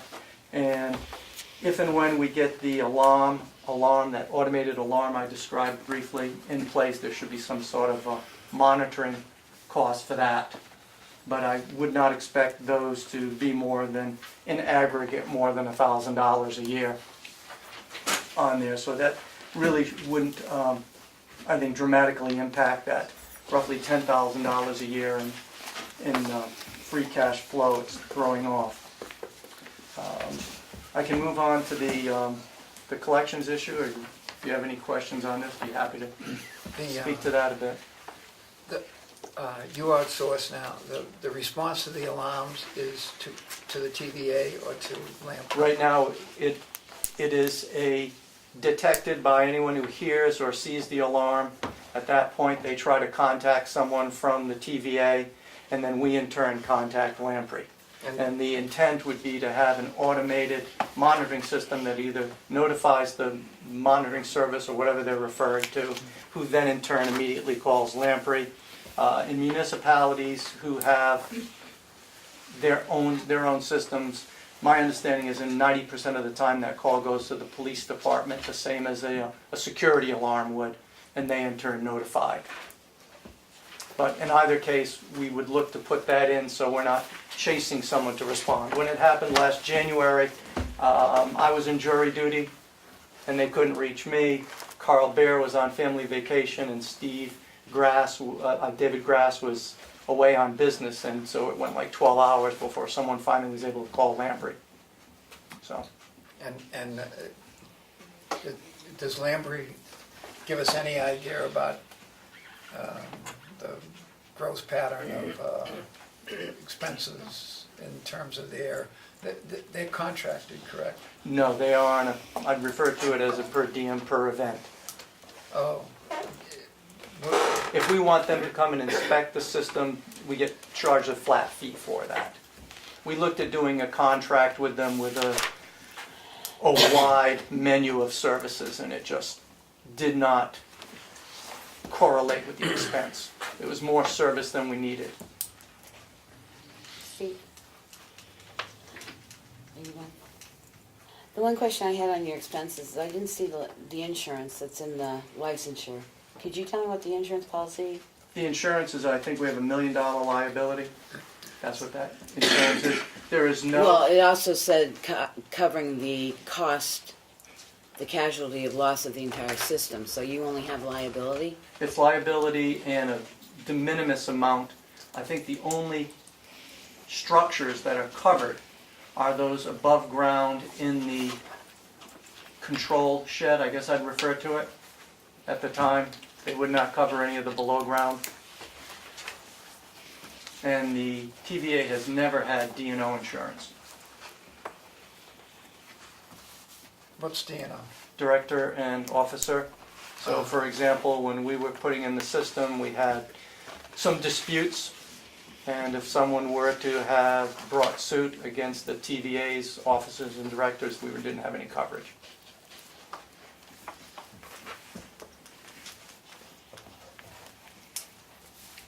I think that's, we had no further questions. Okay. In terms of the receivables, I mentioned that the trend has been negative, and there's a brief summary of this. So you can see whereas in 2016 it was just under $1,300 in arrears. The following year it was just under $2,000, and now it's about $4,700, and that is continuing to trend in that direction.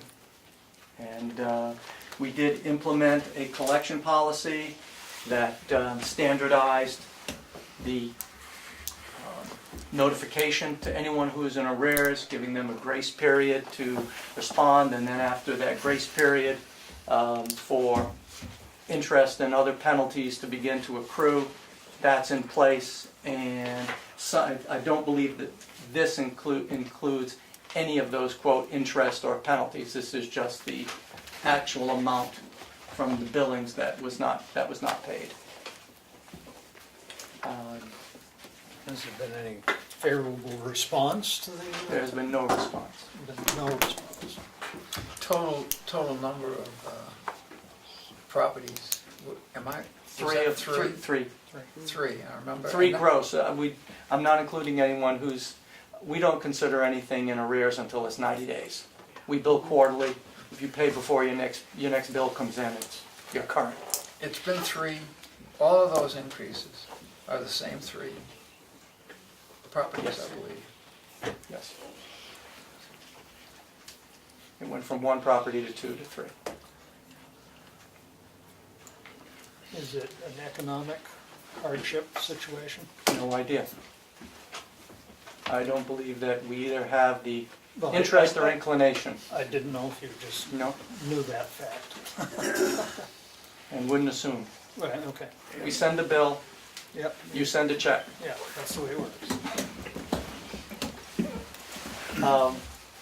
So I think those were the two areas that you'd asked for some follow-up information. The license, also you all weren't familiar with, so why don't I just let, Can, oh, sure. are you able to shut down the house? You understand what I'm saying? Do we have the authority? Or do we have the physical You have the ability? physical capability of, if they don't pay and they're way behind, can you just shut them off from the system? I don't know. I don't know where the, I don't think there's I a don't think by valve law on you any can one of them. shut down septic. You can shut down water, but you can't shut down, which is weird, what but I know is that the construction plans do not show those valves, and we don't have as-bills. There aren't any shut-offs. So I wouldn't have assumed there were. We can plug it in. Bruno's had to deal with some, I'm gonna assume that the answer is no on the waste. I'm pretty sure, we're with or without the shut-offs, correct? without the shuttle. Yeah, but again, regardless of whether there's the physical ability, we've had no interest or inclination to be pursuing that. We're making you aware of the situation. You'll make us do it. Yeah, sooner or later, somebody's gonna have Somebody's to. gotta do it. The collection I'm not procedure suing for that anyone. is similar to. No, at the TVA. That ain't gonna happen. Well, then, So anyway, so you're gonna let the town do it, if the town takes over the system. absolutely, I believe that's the appropriate, yeah. But anyway, why don't we turn to the license? Yeah, go, Ken. A little bit of history, because I was involved when this was first built. What happened, and I was on the Tamworth Foundation, which funded it. At that time, the sort of general perception was that maintaining the character of the village and the economic health of the village was dependent on bringing sewer to the village, because without sewer, you can't have any economic development with a river running through the village. And we felt without appropriate economic development that the village would lose its character pretty quickly. The system has had its faults and hasn't run well over the years, but it has delivered on the prosperity of the village. It's brought some good development to town that would not be here were not for the sewer system. And I think it's done a lot to maintain the character of the village. So the sewer system, I think, at the end of the day, is integral to the economic and aesthetic health of the village. The oddity here is that even though it's critical to the town, that system is controlled by private citizens. It's not controlled by the town, which is a bit of an anomaly. Not a bit of an anomaly, it's a huge anomaly. And for that reason, the town at that time wanted an option to step in and take over the system. And they have the right to do that for $1, and that was vetted through Tim Bates, town council at the time. I think, with the benefit of hindsight and history, it's probably time for the town to sort of take control of the system that benefits the community as opposed to leaving it in the hands of private citizens. You brought up the issue of insurance, and that was a problem at the outset, and it remains a problem now because it's hard for a private community group to purchase. The liability you could sort of backdoor, but the casualty loss just really isn't available. If, on the other hand, it's insured through a municipality, all that stuff is available, and it's available at pretty low cost. So what I did was, we've maintained a book over the years which has all of the, what I put together was, this has the license in it, the restrictive covenants that govern all the houses, all of the individual liens that encumber the properties. All properties here are legally obligated to contribute to the system, to pay for it, to pay for collection costs, etc. We had one property, Tamworth, the Inn, that was lost to foreclosure, which would have placed its obligation at risk but when the bank foreclosed, they left it out there, so they're still obligated to contribute to the system. So this is for the town. You guys can all have a blast with this and read it tonight. A lot of it's redundant because, there's the 20 some odd homes, it's all the same document, so it's redundant. And we've got the current deeds for each homeowner and the history in there, and there's a control schedule, and that should be updated as properties change hands. And if the town's council would like to talk about the system and history, I'd be more than happy to talk to whoever that is. Okay. When this association was set up, how was it set up? I know they keep saying they're homeowners, but there are homeowners associations that are set up that run water systems and sewer systems, and they have actual billing areas, and they can get insurance and stuff. So how was this the Tamworth Village Association, how is it set up as an association? It's set up, it's modeled on a planned unit development association, not a condominium association. Well, I'm not thinking of that. I'm thinking of a regular homeowners. Well, that is a regular Property homeowners owners association. Like, it's very similar to, take Comeau Meadows, for instance, is a Okay, that's similar what I wanted. association. That's how this is set up? Yeah, but the difference between this association and Comeau Village, which doesn't have community sewer, but let's say we travel up north to North Conway and the places at the base of the ski areas where they have, many hundreds of units. All of that sewer and water infrastructure is located on the association's land. It's owned by all those owners. What we have here is pipes running through private land, through municipal land, through state highway. So it just doesn't fit into the model of a community owners association. Although it's modeled on that, and the obligation to pay assessments are modeled on that, and they're enforceable. But the physical infrastructure is just dispersed over a number of properties, which make it unique from other associations. If I could just add one other thing to that, is that the nature of the effluent also is that typical homeowners association is strictly residential effluent that's flowing into the system. As I said before, we have industrial, commercial, and residential running into our system. Much different. The requirements for monitoring and treating industrial effluent is night and day. What came from the distillery is 40 to 50 times more concentrated in biological oxygen demand and suspended solids and so forth.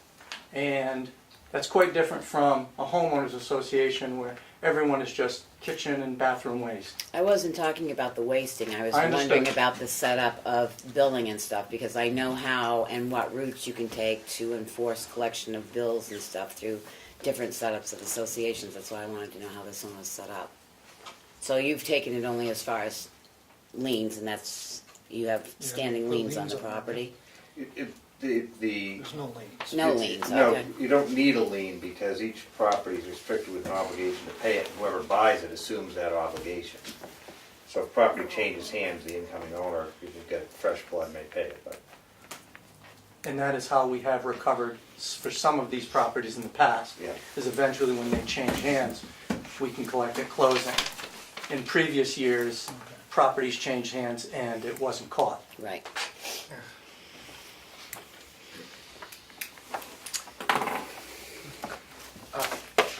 Kim, I'm just wondering, in the repair, at what point does the property owner repair what part of the system? Or at what point would the town, if we took it, have up to, like, is it up to the boundary line of the property and then the homeowner's responsible for repairs for the rest that's underground on their property, or is that established? when the system was installed, the Tamworth Village Association brought it up to the foundation of the houses. So the town, if the town took this over, would be responsible to the foundation. Yeah, I mean, that said, the risk associated with sewer lines is going to municipal sewer is almost, they don't break. It's not like a water line which is under Well, pressure. If a homeowner were to The break it trouble on their is, I property, found that these haven't been put in really to spec. Pardon? These really weren't put into good specs. I think they used a lighter weight from the house to the street is lighter weight PVC than really should have been put in. Have any of them failed? You don't know until Big Poodle Well, I mean, starts. But I mean, the fact is that It's you know, cost. So it doesn't really matter one way or the other, though, from a cost point of view, because you assess that back to the owners. So it's always going to be a cost-neutral proposition. It's not like an added burden to the town. The system is self-contained from a funding point of view. right. But we're gonna be digging on somebody's private property. I don't see that as a problem, because that restriction allows you to maintain the lines.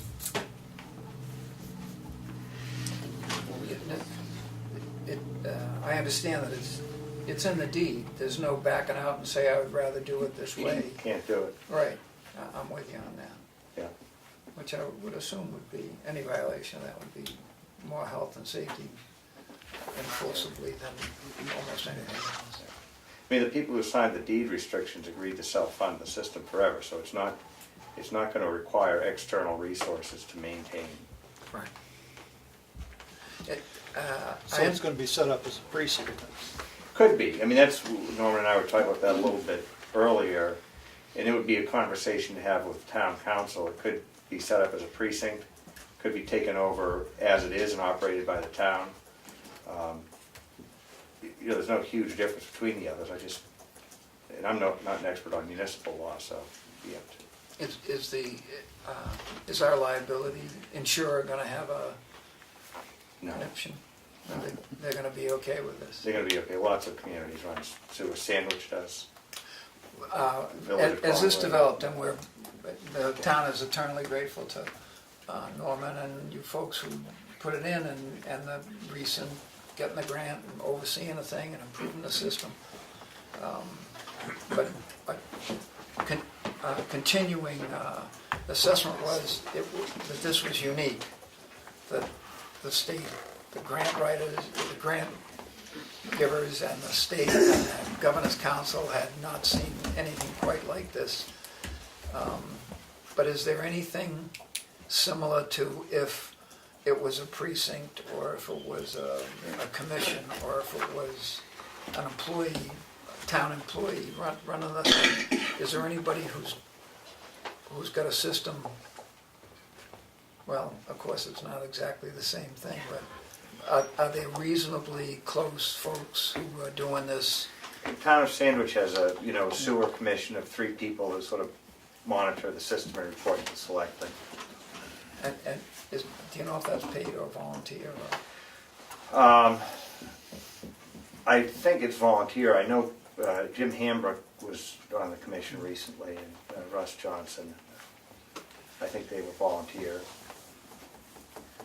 And so if Tamworth agreed to this and could reasonably follow Sandwich's modus operandi, it would not include hiring paid positions. It would be... No, it's like all systems. You're going to outsource that, the engineering oversight. Oh, for sure. Probably direct alarm or the Lamprey's the way to go. But administratively, it would need, some group of people to assume responsibility for that, whether it's a few of the selectmen or you appoint some sewer commissioners, something to that effect. For the town to take this over, is that a vote at the town meeting? I defer to town council. I think it probably is, but I would definitely defer to town That's what it council. said. It says it in the License license, says so it's it has a to town be. meeting, Yeah. a special or annual meeting. Yeah. And we get to have your checkbook. Can I just throw That's right. something in? Well, You do, just think. A lot in it for the town. No, because you have to keep that money separate. Yeah. It can't be commingled, so Yeah, it doesn't go to yeah, the general yeah. fund. Finance. It does General not fund. benefit the tax base in any way. No, It's it'll be totally its own fund.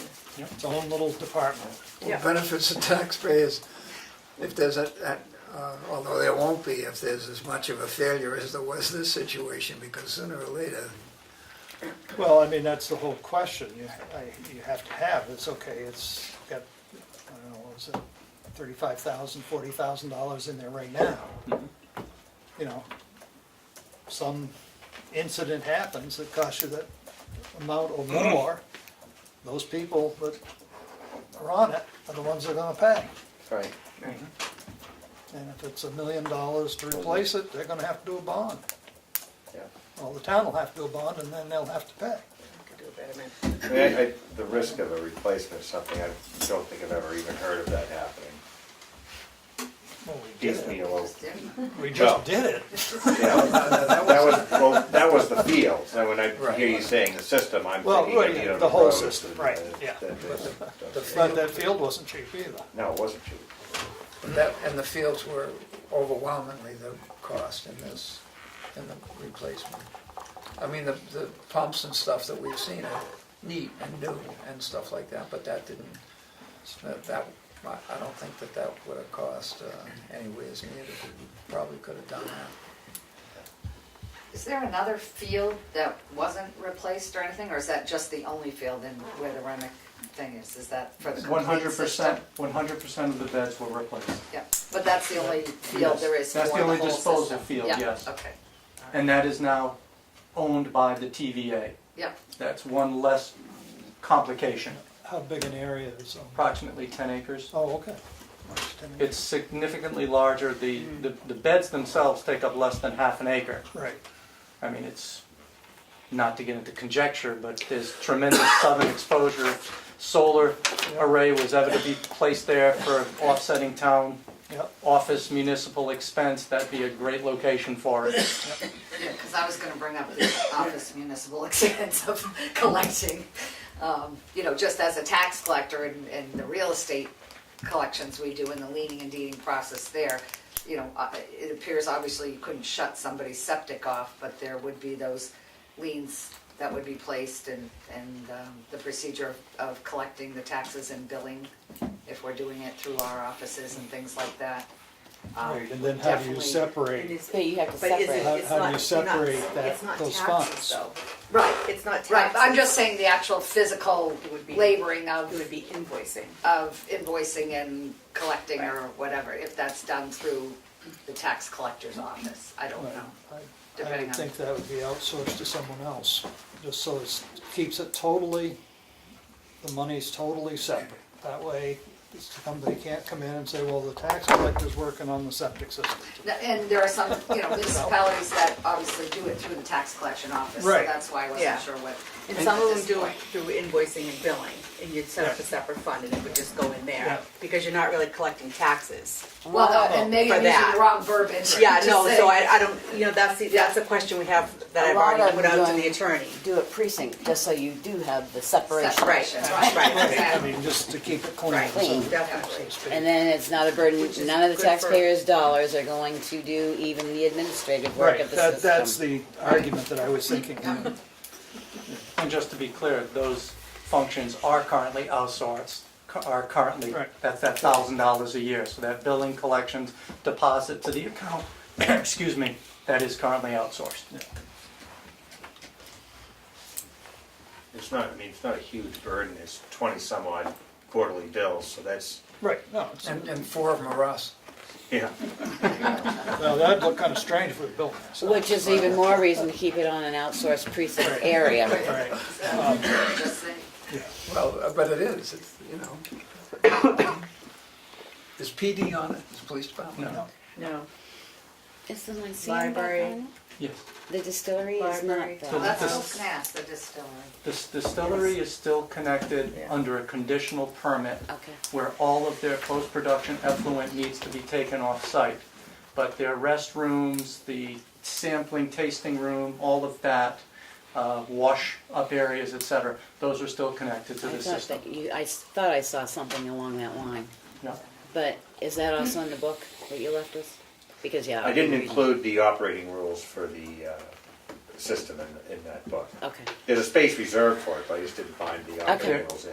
But you had presented that at some point. I knew that you There had were said no that. ordinances in place until a year ago, and so we adopted the model ordinance that New Hampshire DES recommends. And in terms of the distillery, we created this special use permit so that they could continue to be connected to the system, but they've provided us with schematic designs of their plumbing, representing that clearly all post-production effluent is going to a separate containment system where it's then taken off-site, so we're assured that it's not being deposited again into the system. And that's being recycled on behalf of the Tamworth business? Once they take that off-site, it's no concern of us. But Did in the fact, system actually is start in it- 2001? It was built through 2001, I can't recall exactly when it The became operational. laundromat was out of the, Yeah, the laundromat was gone. gone at that point, so, okay, that's what I was questioning. Okay, for reference. So you say that this book doesn't have the operating procedures? No, in and there? I kept that more legal, and then the other stuff I saw is engineering, so and I put a reserved space there to put them in, but I didn't put the engineering in there. I mean, I think those agreements and plans would be something that we'd want to have to forward also to the council. I think I'd like to look at those. Sure. Yeah. How big a system is Sandwich? Is it? It's a little bit larger than this one. I asked 2 years ago, I forget, we've got a 20,000 gallon per day disposal limit, a little bit under it, and I thought they were about twice that. But it's a very similar system with, it's all leach field disposal. The Pump school systems. must be on it also. If Yes, it's- school is on it, yeah. Yeah, that would be a big difference. Yes. Questions, comments? So, well, One point, and I don't know if Ken can speak to this, I don't have direct access to the Sandwich financials for their system, but I was under the understanding that they were accruing somewhere between $4,000 and $5,000 a year of reserves towards their system. They were doing, actually, I do know that was $6,000 a year they were accruing. They were up around $80,000 or $90,000, hadn't used it. And they did some improvements the past few years, but they were comfortable at $6,000 a year. So I just want to point that out in contrast to our current. Yeah. 87 they became operational. And the last time you spoke, I think you said that this system is operating at 20%? Yes. So there could be more units put onto the system. It certainly, I think, is limited more by developable footprints within the village than it is the capacity of the system. We were thinking about a high-rise, actually. But But I mean. 20% is really the key figure. So it could expand to, putting elderly housing out in the field over here, or up behind the office, or somewhere else. I would think that the system could easily accommodate several dozen apartments, whether it's for seniors, whether it's for any age group. It could easily accommodate, if we were to be fortunate enough to get restaurants in the village, it could easily handle all of that at its current 20%. and the plan is, I believe, to have some kind of pub or restaurant in what's left of the inn.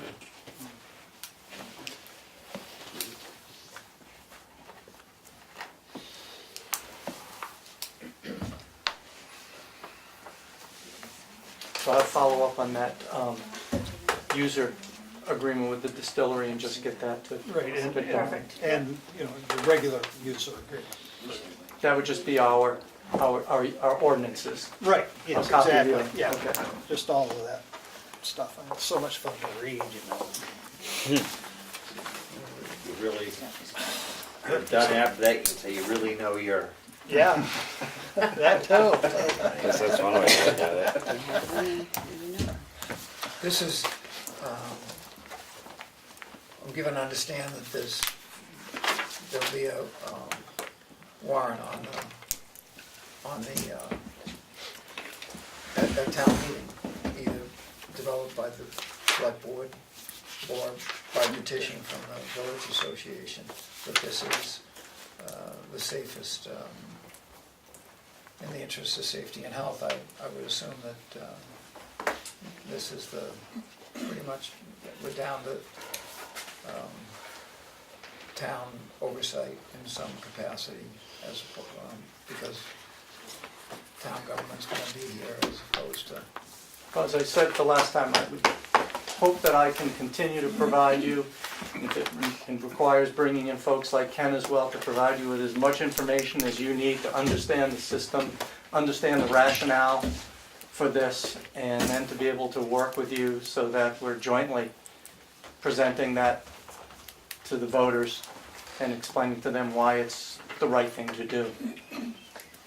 So whatever else you need, And just the tell me. village, will the village association disband once the septic is gone? That's not necessarily true. My understanding is that the village association was founded primarily to improve the lives and the conditions for the townspeople, and I'm sure there are other tasks that could be taken on, similar to what I think the Friends of the Townhouse have done, but in terms of the specific expertise to own and operate a septic system, that's the big Time to takeaway. go. further questions for the gentleman?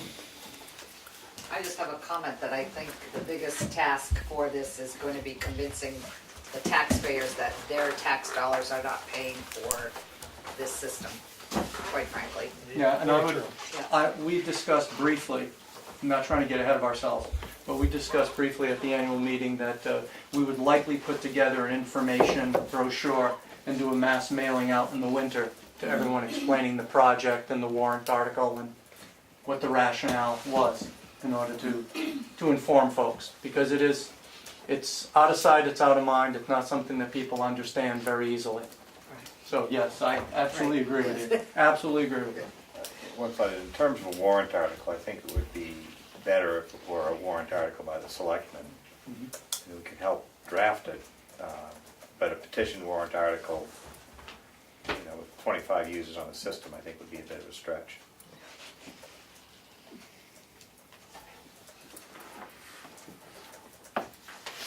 Set. Okay, thank you. Thank you. We'll probably have a bunch of questions once we learn more.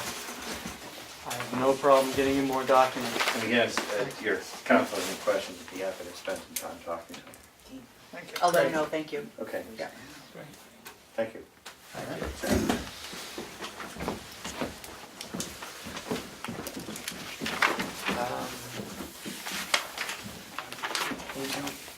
Can we do the administrative update? Whatever you like. Not an awful lot here.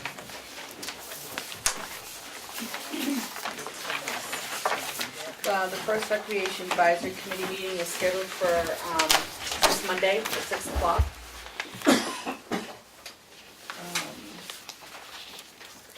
Kim's still here. So the tax collector and the assessor were talking about looking at the campground owners again. I sent you the RSA for that. To see if we should be taxing some of those sites or not. I know Kim said she's had a lot of questions from residents. It was not voted on a couple years ago. The board decided not to do that. Should we discuss that at this point? You can do that, or we can discuss it at a work session. I think we should discuss it at a work session. That's fine. Effingham recently did this with the one on Ossipee Lake, just west of Marist. What RSA did the board get? 72.7. Yeah. That's It's what we were told a couple years ago. It's a lot of work for a little return. But that doesn't mean that that could have changed. Well, 72.7D. That's the one. Yeah, that's I'm it. sorry. That's the one I That's gave it. him. Okay, right. So, Robin Frost has accepted the position as secretary and assessing clerk. She'll begin probably the first or second week of July. Good deal. Let's see, I've got, I'm gonna probably schedule a tour at Ricker's Auto Salvage for July 28th. So maybe can you guys meet, Where are you gonna go? I mean June, I'm sorry, not July, June. Oh, June? June, I'm sorry. Yeah, there's something going on. We have a meeting. I will be there. Yeah, we always have a meeting then. You gonna be there? I said I will be there. You wanted to meet at 5:30 down there and then move to Then town come hall here. at 6? Right, which is, I think it's, sometimes it's an hour. do you want to do it at 5 then? 5? I think so, because it's, You're not organized? well, no, because, you know, I'm organized right now, it's just I have a lot of material. there's, Comes in faster than it goes out. So 5 o'clock on the 28th. is that good? Yeah. June? Works for me. That's good. Did anybody have any changes or additions to the MD&A? Only typos, and I made them on the thing there, because for some reason, when I read it on my computer, the words are all together, but on your printed thing, there were spaces in between the letters. Yeah, that's not from, a lot of that's not from me, that's from Well, her, that was but the only I'll- thing I'll I pass did. it. Yeah, I noticed that too. Okay. For But, okay, why are they for separated? auditors, you think they'd be more accurate. The only question I had on that is, where they said that we were financially stable, blah, blah, blah, are they including that income that was raised for the fire truck, or is that out of there? I couldn't get that through that paragraph. It's not in any of the paperwork, that was the part that I wrote, that was just the part that I wrote talking about the town. But it said we were with the 15 point whatever, did that the last paragraph there, I don't have it in front of me, you've got it, but I can discuss later. Does that include the fire truck money that was raised in 2017 to make that bottom line look that way, is what I'm asking? I don't know. If Okay. you're talking about the financial piece, Yeah. we'll have to ask. And the only other thing was, he's got two 216s on there, and Yeah, actually, I circled it too, and said Perfect. which one, I couldn't quite tell which one was 16 or 17, whether, Right, Okay, as I said, like an auditor would be a little more accurate numbers. I did extend an invitation to Mr. Bryce to come to the next meeting. I did get an email from him today. He may have a conflict, but he will know before the meeting whether he can come, and I'll just put him off for the next one if he can. Good. I did not get a chance to call on that triangle, Steve, that you gave Sure. me today, so I'll do that. Darlene's gonna get us David Little, as you read, researched that thing, and his assessment is that we better get a permit from somebody. So Darlene's gonna contact District 3 and get an encroachment agreement, whether we need it or not, which sounds like the prudent thing to do. By the way, thank you for doing that, David, most appreciative. Fascinating. I'm sorry? Fascinating. Yeah, it is, though, isn't it? Your write-up was fascinating too. Yeah, it really was, it's interesting. I did run a nice meeting with Avatar on Tuesday, and I'm waiting for paperwork, specifics on pricing, and would like to start in August, just the beginning, and would have to run 3 systems for about a year. And hopefully we'll be starting in August. And will correcting the maps, Correcting the maps is gonna work alongside some of that. but Okay. maybe we take, it doesn't have to be completed before the start of the No. program. No, we've actually completed a lot of the stuff that David had pointed out. A lot of those will be on the changes that we're getting, any day we should be getting our new maps. Good. did you say you were working with Avatar to get a price? A I missed firm that. price. A firm price. Did we not We raise just that? had quotes. We have $10,000 this year. Thank you. Yeah. I was trying to remember what we had. And so what's next year gonna look like? Next year's not gonna be, it's not gonna be much, because what we had in the capital reserve included tax collect and clerk, which are not changing. So, Not at this point. not at this point. So, okay, so is it the third year? I got, Ask me a question, go ahead. so generally the first year is a little bit, the second year is a big buck. This is gonna pay for all I'm doing. This $10,000 should pay for everything Is it comfortable in that here? we're Is it doing. cool? It's a little chilly. a little chilly. Stay out of the But we window. wanna talk, we will wanna talk about having it online, which will be a little bit more of a cost, and that's not in that price. There's a certain, maybe to do GIS and integrate cartographics in that. So, I would love to do all of that, Was but that will be next year. But was this a straight line or was it part of the CIP plan that this was in there? It was part of the CIP. So we can So add we those moved to 10 the we CIP. moved 10 this year and left 50 or 60 for next year. Right, but we can And say CIP. if we do the GPS, GIS thing, GIS yeah. and all that, we can get it in so that we can book it out in the CIP plan too. Right. Is that gonna include the, annual fees and maintenance, well, not maintenance fees, but annual, how we have annual fees we have to pay for the software, for their support and all There that? will be, yeah. Yeah. Because I know the It's not kiosk included ones- now yeah. because we didn't budget for any of that, but it will be going forward now that we're actually doing it. The kiosk is definitely something we should look at, so. That's all I have. Thank you. Public comment? I have a question and a request. The non-public meeting of May the 17th, Selectmen discussed a letter you received from the town attorney, and I'd like to know why it has not been made public. And my request is, would you please reverse that vote and make it public, and put this thing to bed once and for all.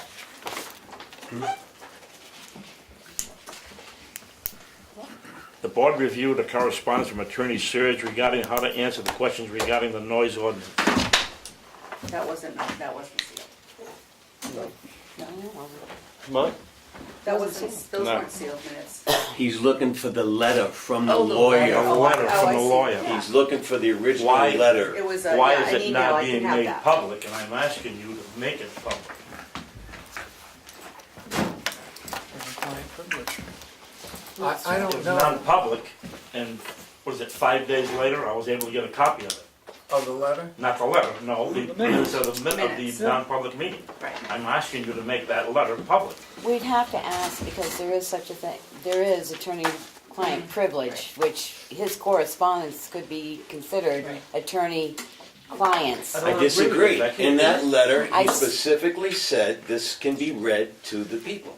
And it was voted 3 against 2 Two. that you didn't want that read. I believe it was, well, I'm not gonna argue with you, but either way, If I you would look at just the get. letter, Yeah. it says, this is what you need to read to the people, period. And you voted 3 to 2 not to release that, not to read it. And I'm asking the board It's to reconsider and make that letter public. As taxpayers, as Check residents with of this the town, we need to know what's going on. I mean, this wasn't a personnel matter. It wasn't a case that you're looking to reprimand someone or dismiss someone.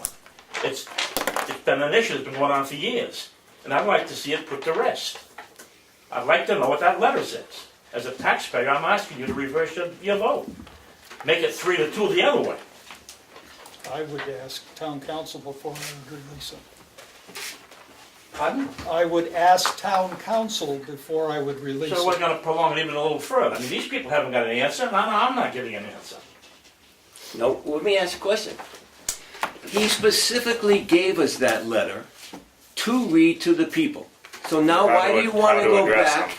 and ask the Well, it's town an email, council? first of all, so nobody be looking for a letter, it's an email. Okay. Okay, And secondly, it was a make sure guideline. it's an email. I don't believe he said you could read this. I believe he said this is a guideline of what you can say. So I just get clearance from him. It's I think it's prudent. prudent to talk to the council. I think that's another 2 weeks wasted again. Well, I'll let Bruno know tomorrow when I get an answer, how's that? But I think everybody And here then- would like to know, Well, and I- as a taxpayer, why are we not the client? We pay the attorney, why are we not the client in this case? The taxpayers of this town pay the attorney, we are the client. So how can there be attorney-client privilege? The RSA for right to know says that a meeting with the town council isn't a meeting. I mean, we don't have to we don't have to submit minutes. It supposedly it doesn't exist. However, I understand the point now, where parts of that, you know, and I don't have the thing in front of me, and I should. No, I shouldn't. I didn't know it was gonna come up. But parts of that were read, were, Does it not say that the and lawyer other said to say parts this were, at the very well, beginning? wait a I minute, got it. we're not Hold on. quite sure what that means or what that doesn't mean. There's part of that letter that I made a motion because on advice of counsel at last Tuesday's meeting. And I guess my next question would be, I would think by now it would be pretty obvious that every single meeting this matter is addressed. So why didn't you already ask counsel if you couldn't read that letter to us? This has been weeks and weeks and weeks of people coming and presenting their point of view, It comes up every single week, so why didn't you already get advice from counsel to say, can we read this exact email to people? And like Bruno said, it's time we put it to rest one way or the other, or move forward, or do something. But it's been weeks and weeks and weeks now. And people deserve the answer, whatever that answer might be. If there's no objection, if Darlene calls the attorney and he says, sure, great, read it, would folks like to discuss that? Dan's already answered that question for you. So the attorney said to read it. Can you go get it and read the front, just the beginning of it? Don't bring it in here. Because I'm going to tell you that's exactly what it says from the Don't bring lawyer. it in here, you bring it in here, it's a public document. So the notes from the meeting. Who are you to make that decision? There's 5 selectmen. Who's he to make that decision? The vote Wait a on minute, it. time guess out, what? time out. Whoa, Guess what? whoa, wait I a wanna say minute. Wait, something. excuse me, procedural here. I think he has a point, then it's a public document, And I but don't. because it's a lawyer, from the lawyer, it's not a public document. So, I understand. Until you bring it to the table and read it, then it becomes a public document. Nope, not if it's counsel, even if the counsel is not present, it's not. And that might not always been the case, but it's the case now. I mean, You don't have a copy? So the notes I from can your get a copy of it. working session are a public document. Is yes. that right? So you could read, and I could read it now, the notes from your working session, which do quote some of the advice and the vote that was taken on it. And then I have questions on that. So a number of us, I also requested the same document. On the non-public you're On talking the- about, on that the- wasn't in the work Yeah, session. not work No. session, non-public. It was in the non-public. All right, so I requested the minutes of the non-public Right. session. Right. Sorry, Right, my that's what- correction. yeah. Yeah, my mistake. So, I mean, that's available publicly. It is, mhm. And I think it speaks to your question, and I have questions about that, I have follow-up questions about that. So, I'm just going to read it. So, there was a, Town of Tamworth Board of Selectmen, minutes of non-public session, brief description of the subject matter discussed in final decisions. The board reviewed a correspondence from Attorney Search regarding how to answer the questions regarding the noise ordinance. After a brief discussion, Selectman Poirier made a motion to respond specifically as council suggested. A motion was seconded by Selectman Ricker. Upon advice of council, quote, upon advice of council, the board is not enforcing the current noise ordinance at this time because, one, council has some reservations about the constitutionality of the, I've lost my place, of the ordinance. And two, regardless of the constitutional questions, more evidence is needed to properly analyze the alleged violations of the ordinance, period, end quote. The vote failed by 2 to 3. So my questions are, what's the plan to resolve the unresolved questions about and now I'm not sure if it's constitutionality or enforceability, which you had said at the last meeting. And what is your time frame for your plan to resolve those questions? And then further, it's discussed that there's data or evidence that's needed, and what's your plan for getting the data or evidence that's needed, and what's your time frame? And then I have another question is not failure to provide noise measurement itself not evidence of being in violation of the noise ordinance, and what's your plan to address that? And that's evidence enough. Was that can you think of anything else that was in that letter besides what the lady has just read? Not much. Not much. After further discussion, the board agreed to let members of the public know that there are questions regarding the noise ordinance, and they still need more data to make any decisions at this time, hence my questions.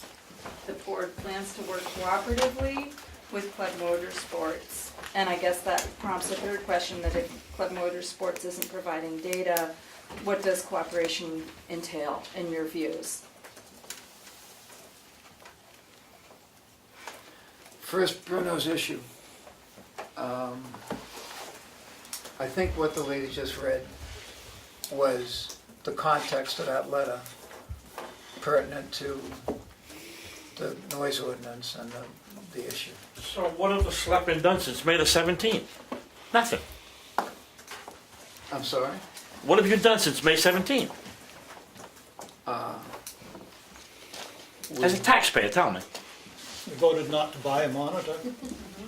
And what else? We've also sent a letter up to CMI stating our 3 areas of concern and what their plans are to address noise in that area. So is the noise ordinance legal, or is it illegal, or is it constitutionally right, is it constitutionally wrong? We asked 2 lawyers and we got 2 different opinions. Really? I would think that the end result, the judge would decide that, not... One more time, what has the selectmen done since May 17th? Besides vote to not buy the decibel meter. I'm sure there's a reason why you chose to not purchase a decibel meter. We sent a letter up to CMI because they stated that they had plans about buffering sounds. We gave them the 3 areas of most concern, the 3 roadways of most concern, and asked them to respond to us how they're buffering, what their plan going forward is for those 3 areas. That's your reason for not buying the decibel meter? No. Thank you. My reason is we didn't have a policy plan or procedure in place to operate a decibel meter. You brought up some real good points 2 weeks ago. Totally agree with you. Has CMI responded? I don't know when that letter went up. It was just signed, so it hasn't even gone up yet. There were several other parts to your question. Yeah, I mean, it's sort of to the point of what's the plan, what's your plan for finding out about the enforceability or the constitutionality, and what's your plan for getting more data? What is the data that you need? Is data, I mean, the ordinance calls for data, is that the data?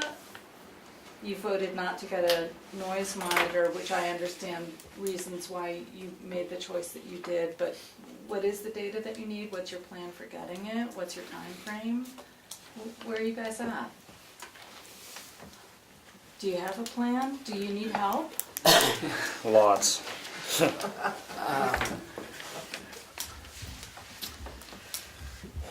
We're piecemealing it.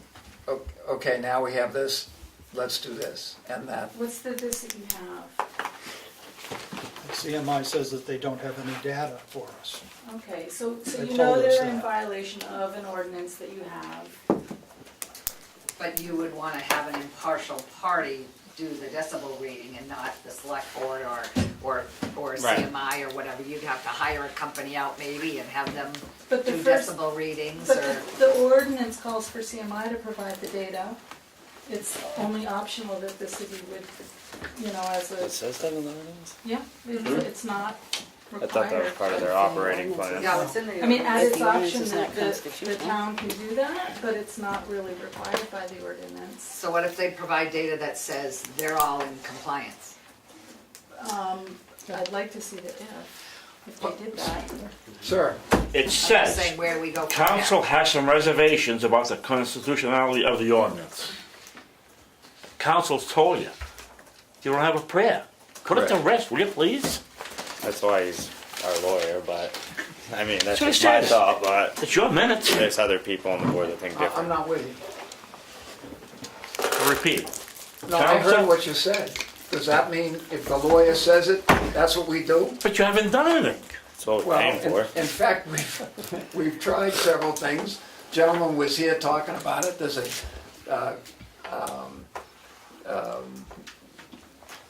story in the Conway Daily Sun today that says they're working on baffling system or baffling walls. I don't know if they're in an engineering stage with that, but I'm They looking are. for. They are. Yeah, Well, I'm looking forward to that.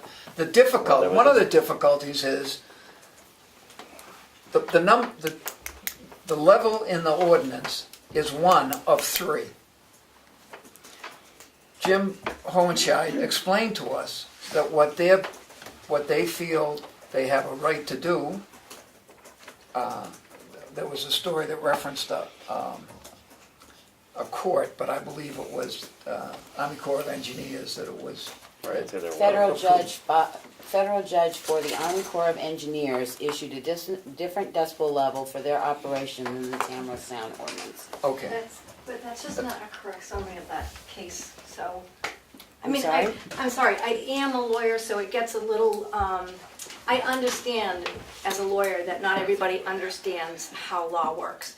But I can tell you, when I have a client and I advise them, I'm giving them my best professional opinion. This does not mean that I'm right. So even town council saying there are some questions about the constitutionality, there may be some questions, there may be some issues that have been raised by CMI regarding the constitutionality.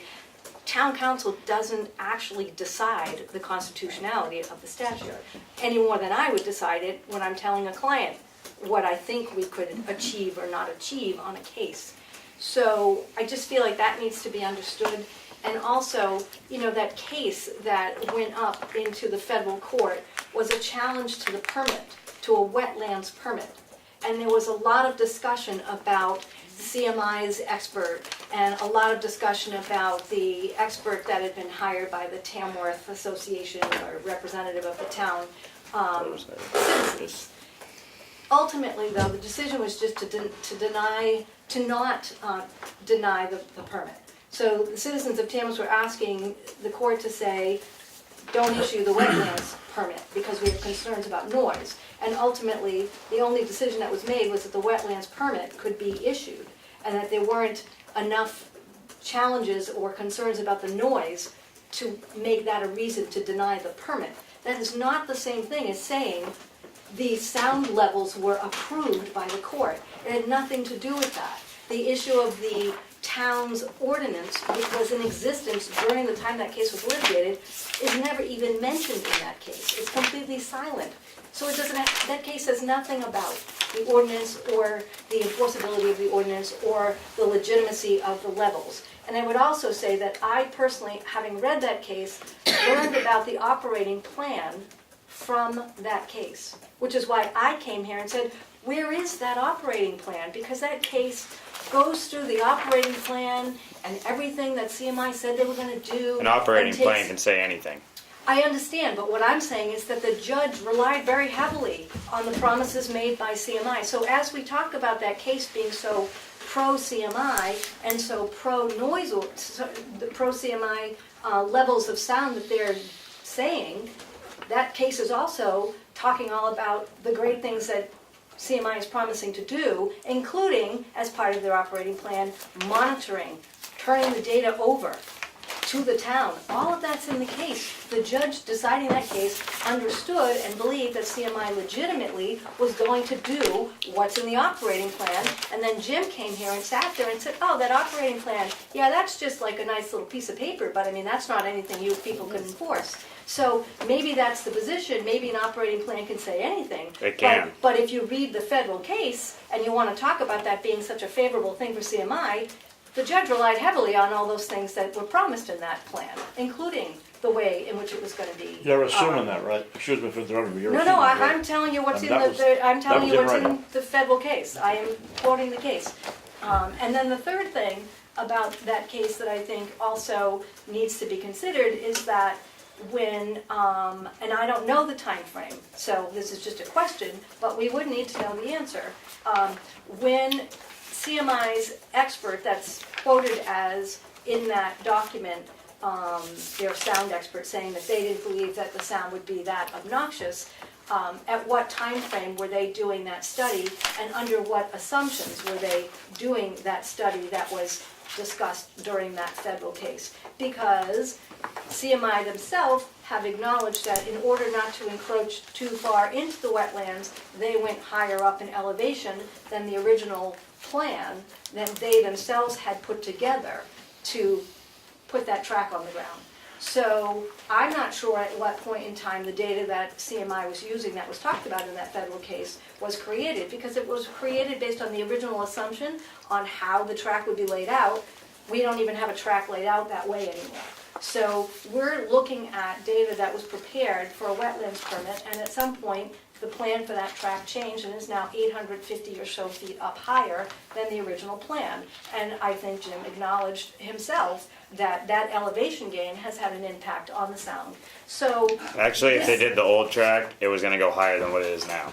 well, I'm talking about the original plan that he talked to me about, because that is, again, I was not privy, I was not here, I was not a person fighting all of that.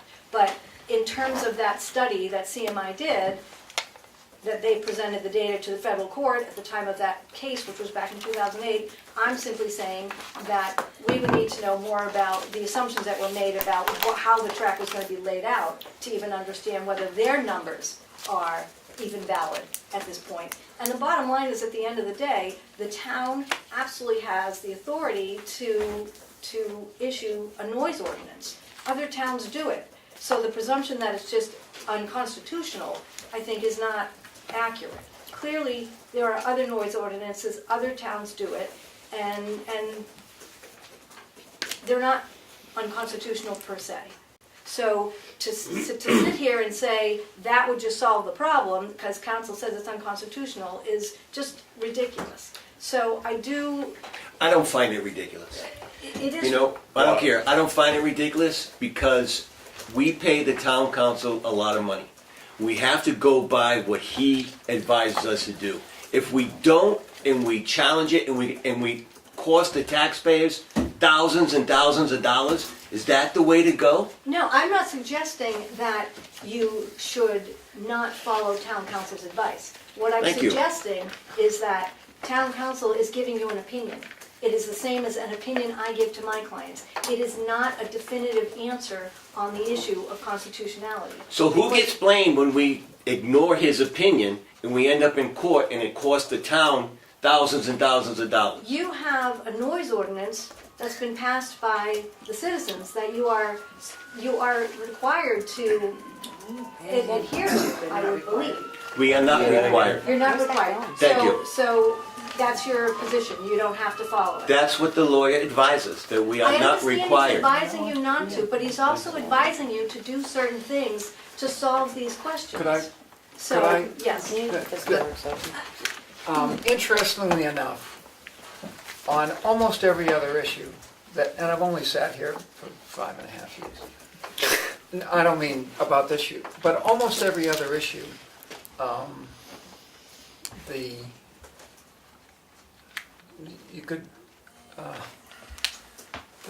town, the people representing the town had pretty similar opinions and objectives, or could be convinced, or got outvoted 2-1. One of the reasons, my wife keeps telling me if I just shut my mouth it'd be better, but one of the reasons that I haven't been real itchy to have a vote is, because I'm not sure how the vote's gonna come out on a variety of issues. And there's a ton of compounding issues. If I can backtrack, there's not a number on this issue. There's 3, actually there's 4. Jim Hohenscheid said that what he's working on and what he measures, what the organization measures is individual vehicles inside the track.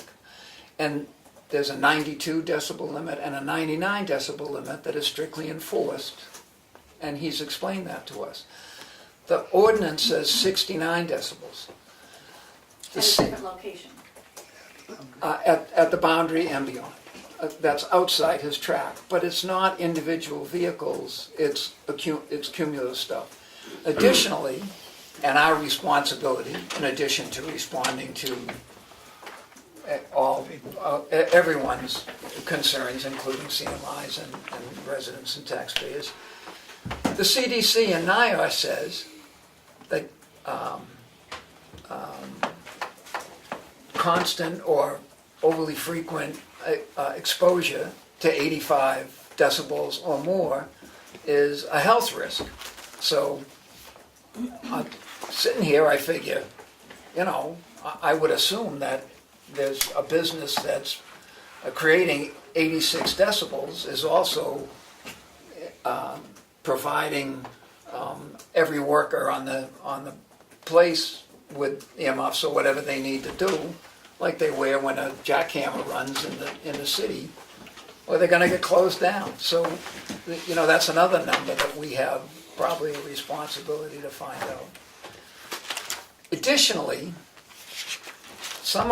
I know that some of my brothers and sisters, some of the folks sitting here, have gone after information and data since October of last year.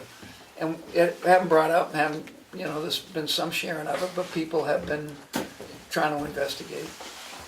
And I had a way maybe that could help out. But in all of this stuff, the way I would most like to get it done, and I understand the frustration with how long it's taking, is what my brother just said, that for us to monitor by ourselves, I have reason to believe that would be $211,000 a year, and we don't have that right now. And I wonder if we would get it out if we chose to budget for that, because it would have to be 180 days. That's $180,000 probably, and then the basic assessment that they did with this, the way the property's laid out, and the asphalt and the trees and et cetera, would cost another $30,000 or $35,000, and that's a chunk of change I don't want to spend. And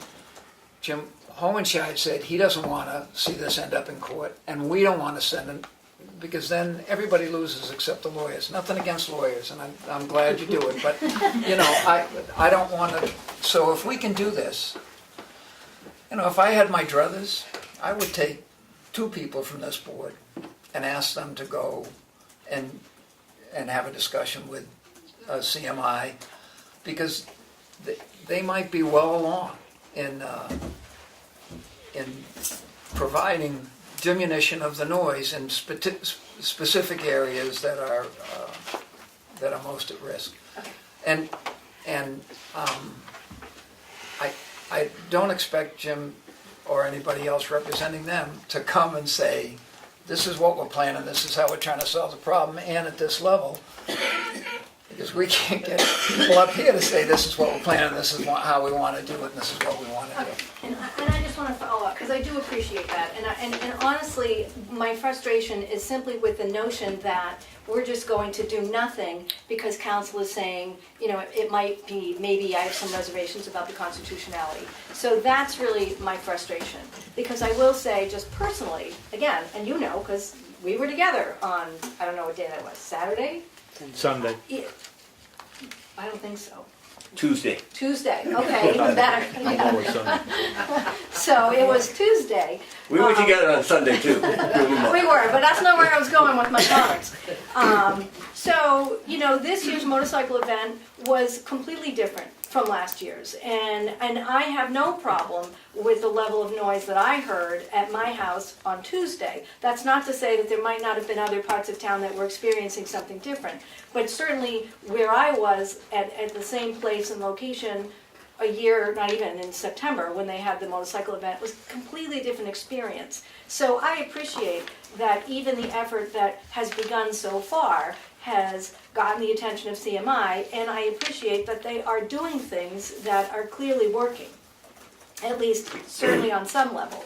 So I'm not standing here just trying to say, you know, we need to like run out and enforce this. I also understand and appreciate that the idea of doing it correctly is the only way to do it, and having people running around with handheld monitors that may or may not be reliable and getting different data, and whether that's even reliable and could stand up in court, I'm not in favor of you doing that either.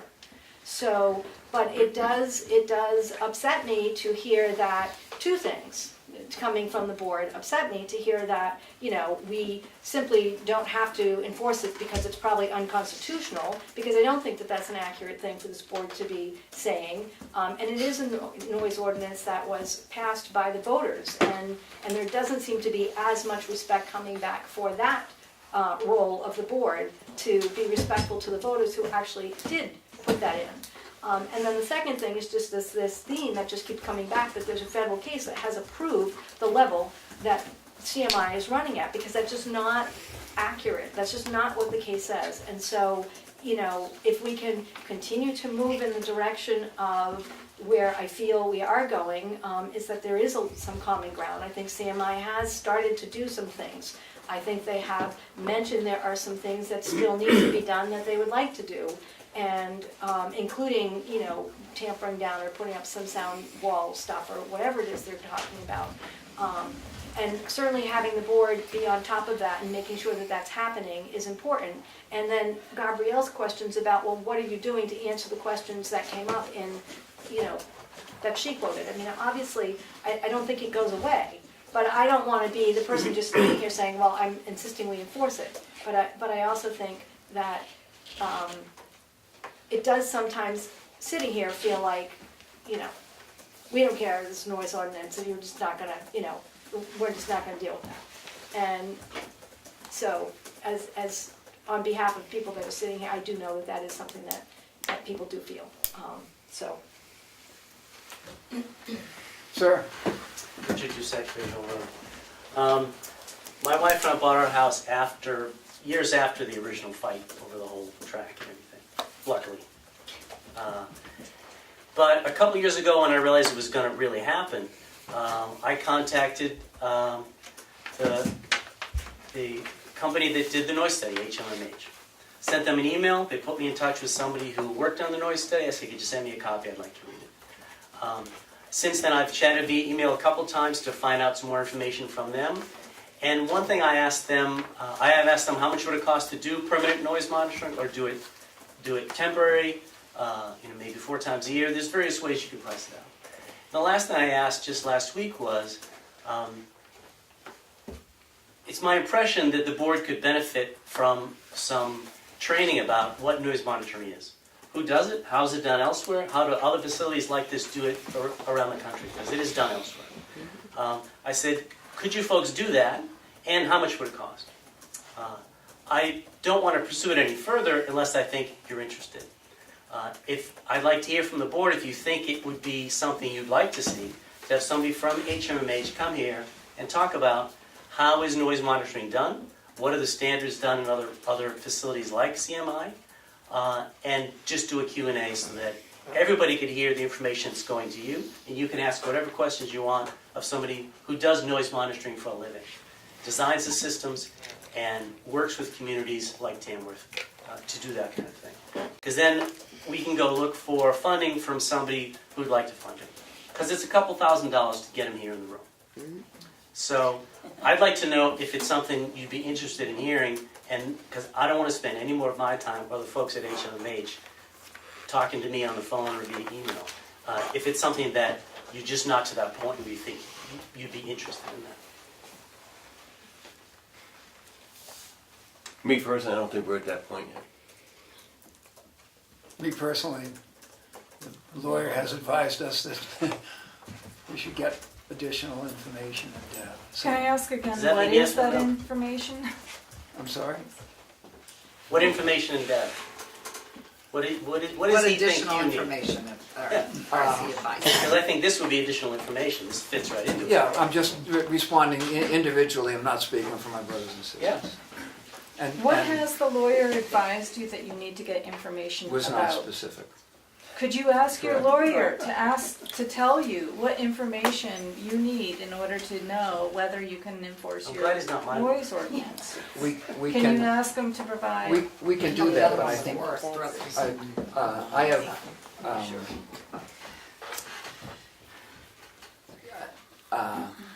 there's, interestingly enough, there were, I just found out Why there don't were we just more bring him than in a and few let people. him talk to the public? There was somebody, Let him answer the questions. Who? The lawyer. Yeah, I'd love to see the lawyer here. That would be lovely. Let him I'd give like you to see his that. resume too. I'd like to know how much you're paying, because I don't think you're getting your money for it. So is the board interested in some training on noise monitoring or not? I got one no, I got one maybe. What else? Was that a yes or a maybe? I don't know. personally, yeah, but as Dan says, he thinks it was premature. Before we spend that money, I'd like to see what the sooner CMA we is got actually gonna information, the do. better it Are they is. gonna do the trees before we spend any money? Are they doing things to cut down? Give them a period of time. They just started before we blow all this money, and they're actually gonna stop the noise here in 3 months. Question. Have you had any complaints since they've started again this year? Becky's saying nodding yes. Is any, I've only had You one. had one. I've had We've one. had, yeah, one, I believe. So I was Well, we had working one on it. correspondence and you said you had one phone call, so that's two. Peg, First of all, I, as a taxpayer, I would not want to pay $2,000 for somebody to come in this room. I just said I would raise the money. You don't have to pay for it. And the other thing is, there's been, what, 1 or 2 complaints. I'm with Aaron. Why can't we give CMI a chance? They opened last year, the minute they opened, boy, we jumped right on them, like, we've been waiting for this day for a long time. Why can't we give them a chance? They've already learned from last year. They've already changed a lot of things to make it better. They've already said they're working, they realize that some of those, what are those metal things they have up there? That, the guardrails, thank you, that they are noisy, maybe they can find a way to temper down that noise. They're talking about building. They can't do that overnight. They've already made progress since last year. There aren't a million people calling in complaining about the noise. So I don't understand why we're so hot on bringing people in for sound things and paying for this and paying for that. There's not it doesn't appear that there is a big, huge concern from the taxpayers in town about CMI. And even when we go back to the noise ordinance, that noise ordinance was passed with, I think, 200 and some votes of those people that came to town meeting that night that were there to vote that noise ordinance in. It's not like a majority of our town voted in a noise ordinance. 200 and some people voted in a noise ordinance. Yes, they voted it in. Yes, it's here. I understand that. But give CMI a chance. What a great write-up in the paper today. What good things for Tamworth to look at, bringing people in. And we just continue to fight them and fight them and fight them. Give them a chance. I think it was on the ballot. That vote was on the ballot. No, it wasn't on the ballot. It was a town meeting. Oh, petition. Petition article. So that's how many people voted for it. Those people that Yeah, knew it it passed was, pretty good too. well, it passed 200 and some votes. But when it went because through, my they question is came out. If it were on the how ballot. many people actually knew what 69 decimals was? If that would have been put on the ballot, I can bet you that people would have voted differently. That's and not come what out. happened. Dave, Well, I get it, So but give them a break. I gotta ask, you have your opinion from the lawyer saying that he's got questions and concerns. It seems like the taxpayers ought to know what those questions and concerns are, because then they'd have the chance to amend the ordinance at town meeting, and we can't do that if we're kept in the dark. So I'm just wondering if the board could have, is the board gonna work on the ordinance by the next town meeting? Is it gonna be left as it is? If there are problems with it, then we should be looking at them and addressing them and figuring out what they are, right? Is that what, would that be what you wanna do? Or, I just don't see a plan to do that either. I think that makes a lot of sense, to have the lawyer draft one that shows that he feels will pass muster. That's okay, let's move forward in some direction. We're sitting here spinning our wheels, and it's not that this board isn't doing anything. This has sucked the air out of the room at every meeting we've had for the last 3 months since I came on. And I can't understand why CMI doesn't have data. If they're doing a study to figure out what their noise is, why wouldn't they have recorded their noise to know what their noise is? So when You they don't come understand the problem, Roy. You don't understand. excuse me, I'm speaking, then you can speak. I hate being interrupted. Continue.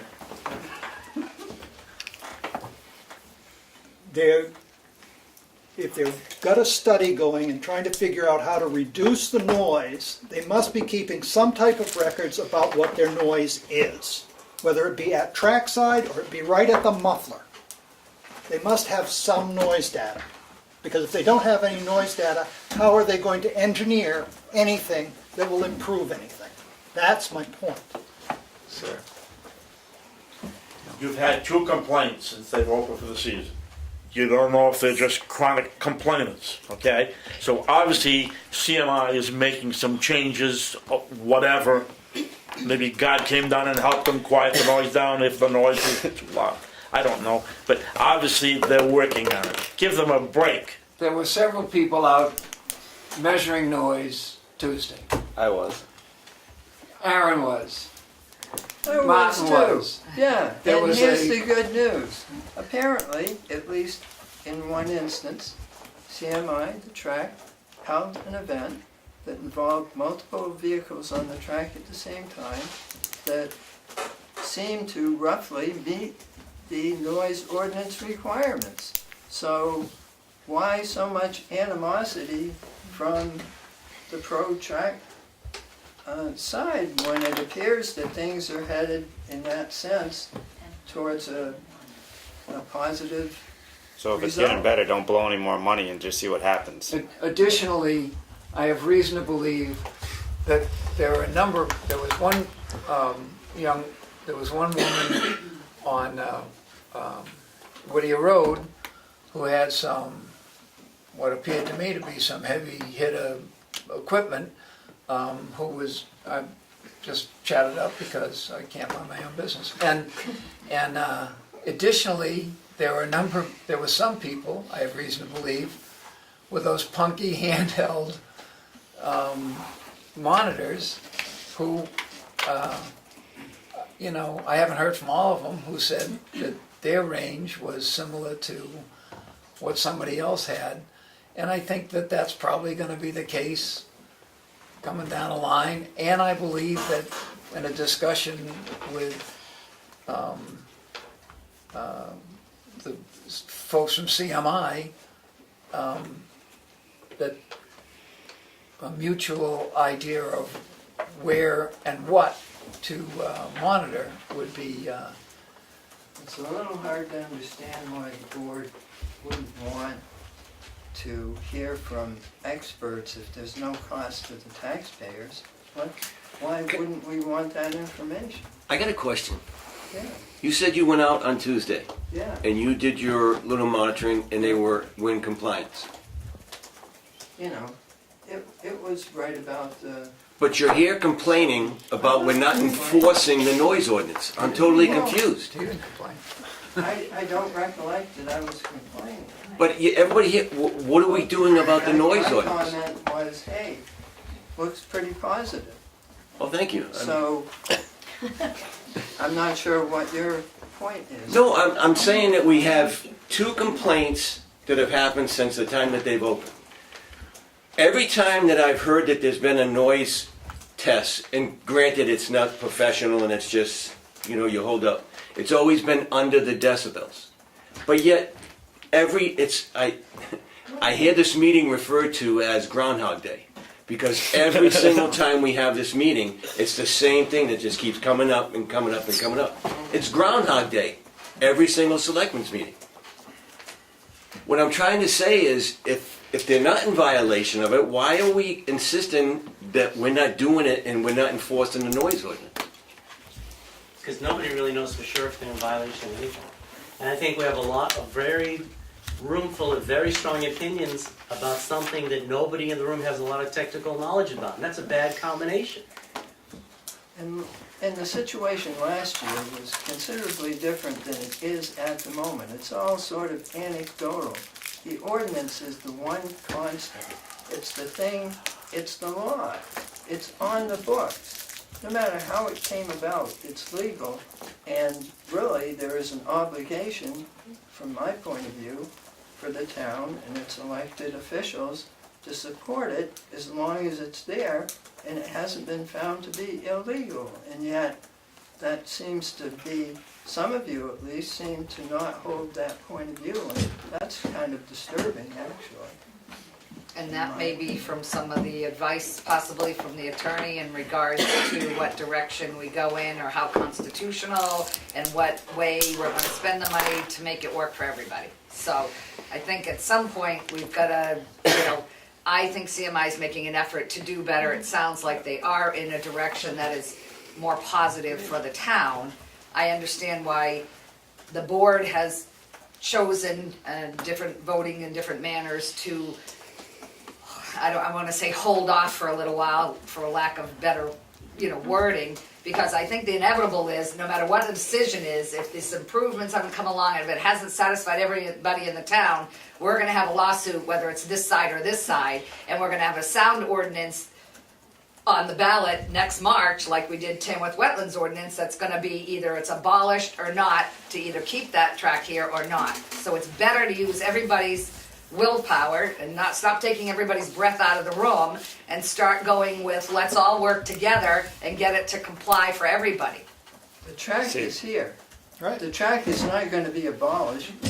That isn't going to happen. See, the thing that gets me is this. This is about the quality of life for the people who live in this town. Is there some constituency here for a noise situation that, diminishes the quality of life for people? What is the basis for thinking that's a good thing? What about the other businesses that make just the same amount of noise as CMI or more? Well, Why aren't we going after them? Why is it just the racetrack? The ordinance that we have only addresses that type of business, not... So it's just that one. So bad racetrack, one that's making 110, let them go.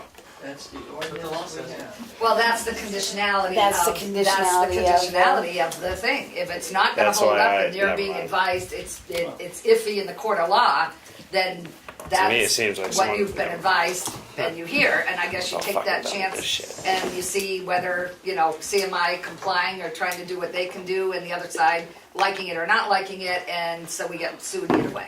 I lived in Denmark, Maine, when Poland Spring came to town. We, the townspeople, the officials, developed a water extraction ordinance. It doesn't name Poland Spring any more than our noise ordinance names CMI, but it only applies to Poland Spring. Nobody in Denmark, or Poland Spring itself for that matter, is trying to say it's discriminatory just because it only applies to them. Same thing here. So if that racetrack was never there, you think Tamworth would have a noise ordinance? Probably not, but that doesn't make it legally discriminatory. It's The just issue of not. discrimination is it would apply to any racetrack. It's not, and quite frankly, it's not a racetrack ordinance, right? It's actually a driving facility. It would apply to any driving facility. You still get my And that's- point. It's not, I actually don't, because I think that by law, Okay. I understand the argument, but that's actually not the legal point. The legal point is whether the ordinance applies to all like businesses, and it does. It's neutral in that regard, so that isn't the issue with respect to the constitutionality. There may be an issue with respect to constitutionality, but that one I don't believe would be it. And, you know, and I haven't lived here a long time, I don't know what all the various businesses are, but I mean, again, in terms of racetracks, it's not an uncommon thing for a community with a racetrack / driving facility to have a noise ordinance. I mean, so some of them do, some of them don't, but this is, again, in terms of this area of business, this CMI business, is regulated and has other towns that they are in, or comparable businesses are experiencing towns with noise ordinances. And Lee, down in... Lee is a racetrack. Right. It is not a performance track. It's not street ready. And I have Lee's sound noise So no, ordinance. but my point is that they actually have amended and they have actually gone through some changes to their noise ordinance and amending it. But I So- say that's what we're doing. I know you don't see it up So- front, and we don't bring it up every month, every week we come here. But I do have Lee's racetrack ordinance. Now that is a specific racetrack. Pro stock, no muffler, not street ready. They have a specific guideline how they measure noise if they get a noise complaint, which I've got in my possession now. So we're looking at stuff. We just got 2 more things of different sound companies that can come in and monitor 365 days a year. Maybe we'll see what they cost, maybe they won't. So we're doing stuff, but until we get something more definitive, I can't say, you know, I've got the Hudson Town noise ordinance to see how they monitor. I've got the racetrack, a specific racetrack. I've now got the Audi performance track out of Pennsylvania, their way of monitoring noise for this type of stuff.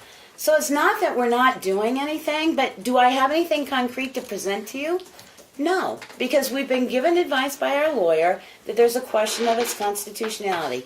You say no, he says yes. Again, it's whatever lawyer you listen Well, I to. was talking So about we, specific so we will go and we try and do research so we can look to see which way we can go. It's like an operational plan. Operational plan's great, but there is not one timetable on that operational plan. Doesn't say he has to have, you know, the roadways done in 5 years. It didn't say he's going to supply workforce to the town of Tamworth within a year. It didn't say any of that. So there's no time frame. It could be 30 years before he has to put his operational plan into operation. And that's the problem with an operational plan. So it's not like we're not working on stuff. It may not be as fast, and I agree. We still have some questions for one lawyer. We still have some questions for sound people. But we're working on it. So in between time, we know there are at least 3 areas of real concern. People that have brought it and said, I have this real concern. He said he was going to do some sounding. We sent a letter, not yet, we signed it, so it'll go up. Can you tell us your time frame? These are the 3 concentrated areas we know where people are hearing this. We're moving slow, and I know it's slow, but this started back in October. I didn't come on the board until March. So from October to March, it was sound meters and stuff. We've moved ahead, and whether we enforce it or not, same thing. You want to fine him $1,000 a day if he's over the noise level, then how much work are you going to take to collect it?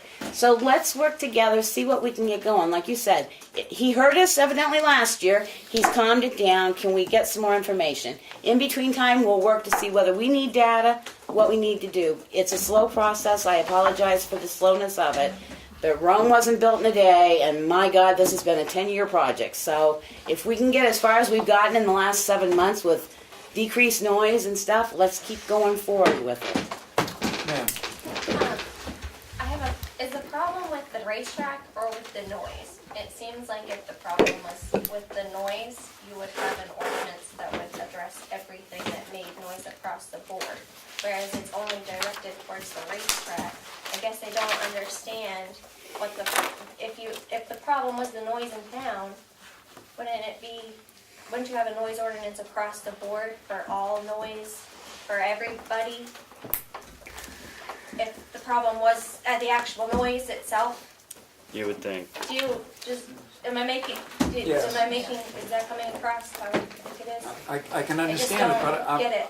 I don't know you know, I don't know the motivation of the thing, whether it was people were fearful of how much noise was gonna be created, or if there was some folks who said, no, wait a minute, we shouldn't have a driving facility in town.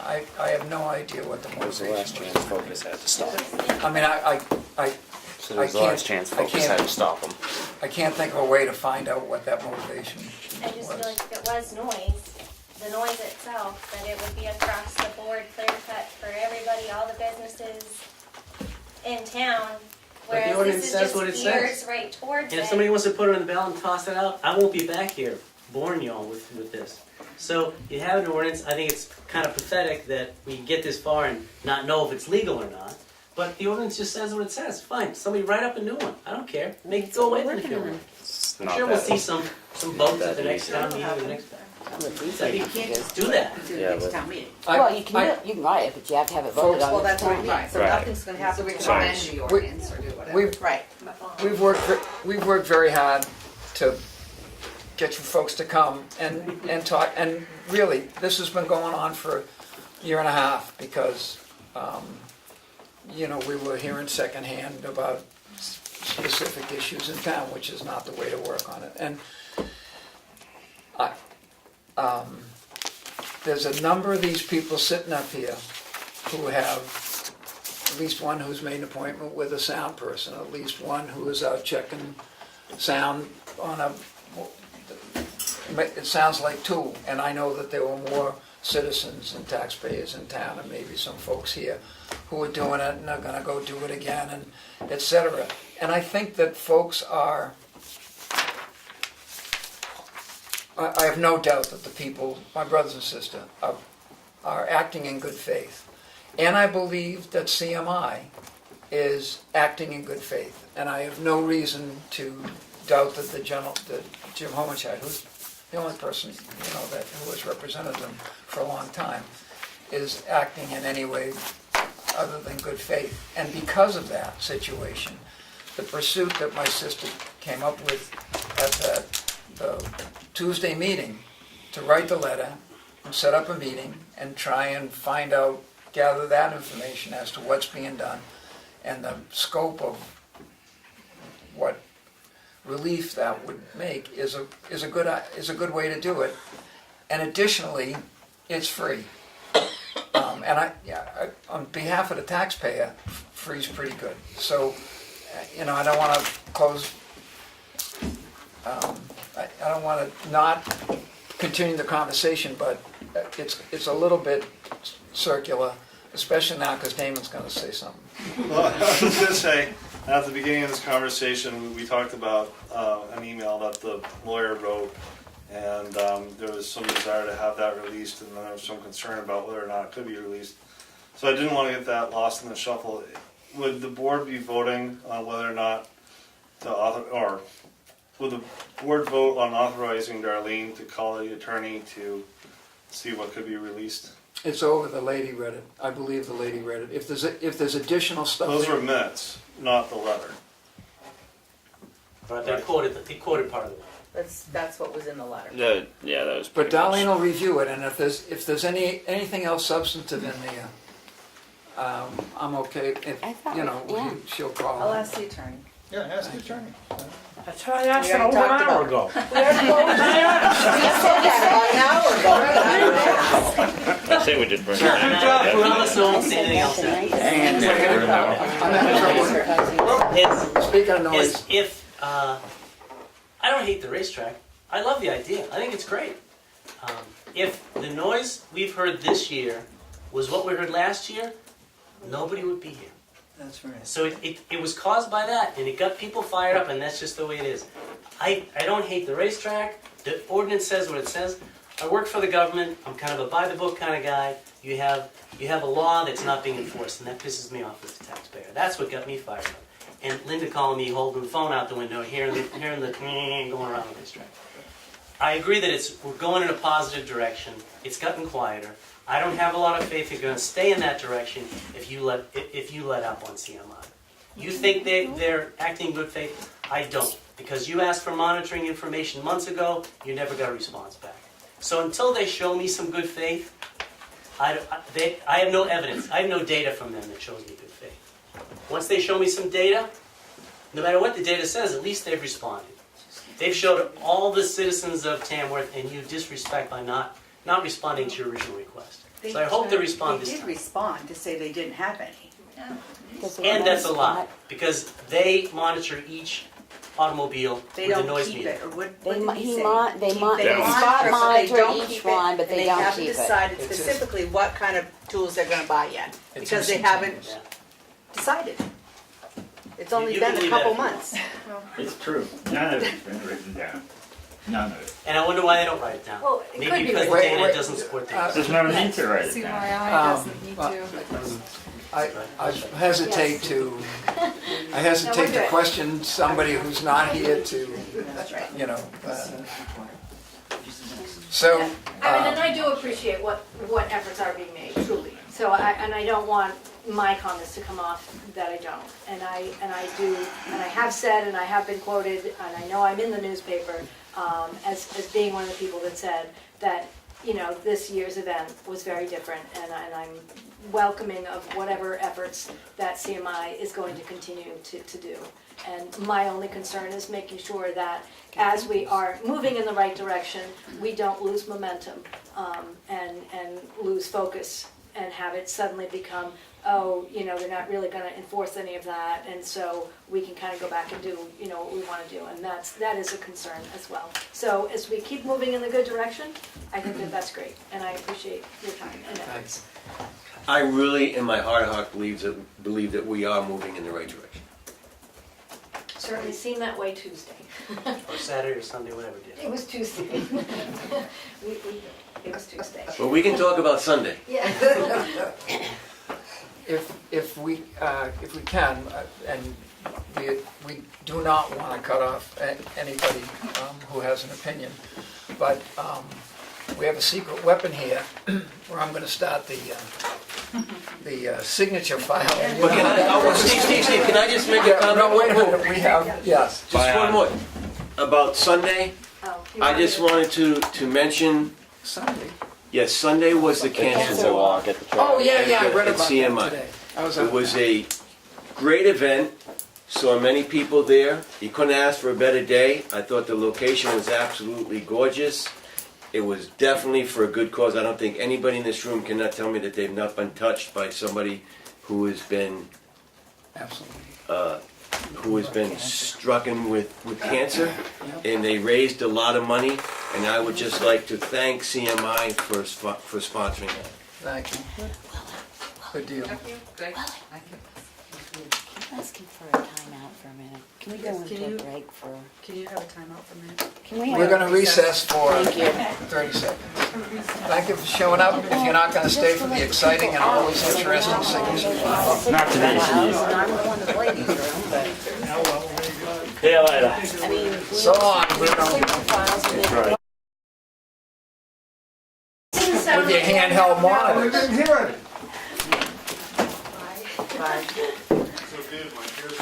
All right. I'll just hand you some. Oh, thank you. Selectmen minutes for May 31st. Motion to approve. Second. All in favor? Aye. Aye.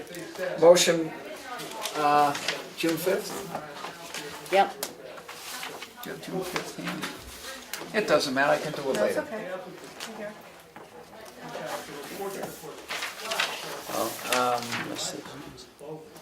Selectmen's minutes, meeting of May 5th. Motion to approve. Second.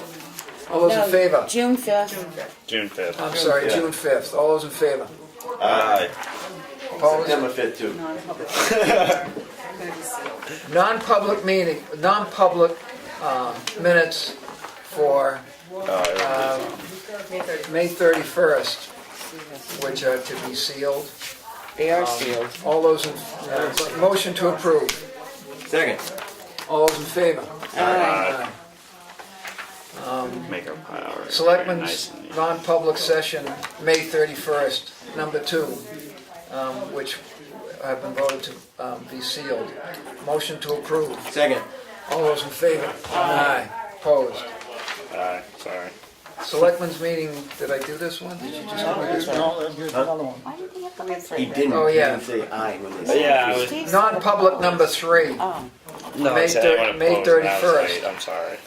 Second, motion to approve. second.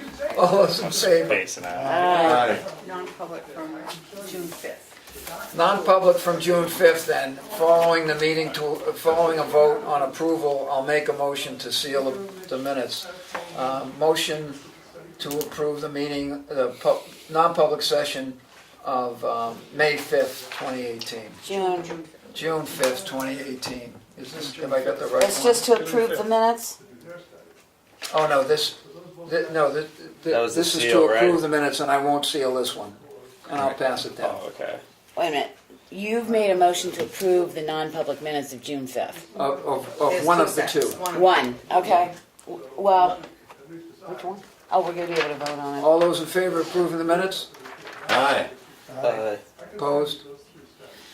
There's another non-public session of June 5th, and after the approval of this one, I'll make a motion to seal the minutes. Motion to, Oh, this was just. no, wait a minute, this is a long one. Aaron's got it. Aaron's got it. No, you got the wrong one, you passed the wrong one down. They're both yeses. I need to know. No, they're not supposed to be a no because you didn't vote to unseal them. You didn't vote to make seal public. them yet. I'm about to. Right, but I can't change it now because that wasn't what happened before, Right, so. so this is the one that we won't consider sealing. You can seal that. There has been no request for this other set of minutes that you're about to vote on approving, nor has it been posted. Wait a minute, we're voting to approve the minutes? Yes. That's all? That's correct. Okay. The one that's coming down now, following vote on approval, I'll make a motion to seal. Motion to approve the minutes of this session on June 5th. Second for approval. Thank you. All those in favor? Aye. Opposed? Motion to seal the minutes. Can I see them? Sure. That's No, not the one that Liz they want wants to see.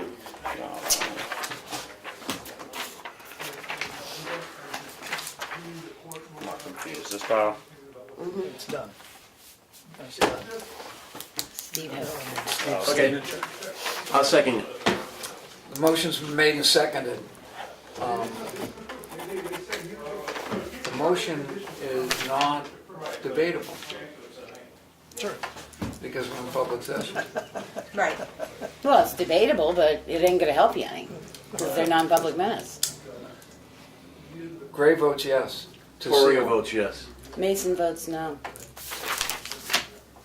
I vote no. It's all up to you.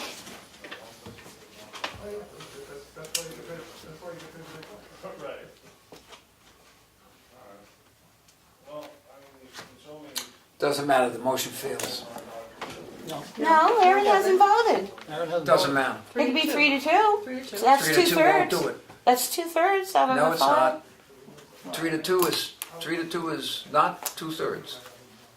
Isn't it 3 to 5? So It'd be 3/5, not 2/3. That's correct. That's the difficulty with having a 5-member board. folks. Sorry about that. Yeah, really. I guess I get left out. No, you Vote can if you vote. want. No, it's all good. Are you voting? If it don't do no good. Well, you still Well, need to you vote. You can stand up. abstain or you can vote. No, you can abstain on All that. right, then. Vote for record. That's what you do. Yeah, you vote for record.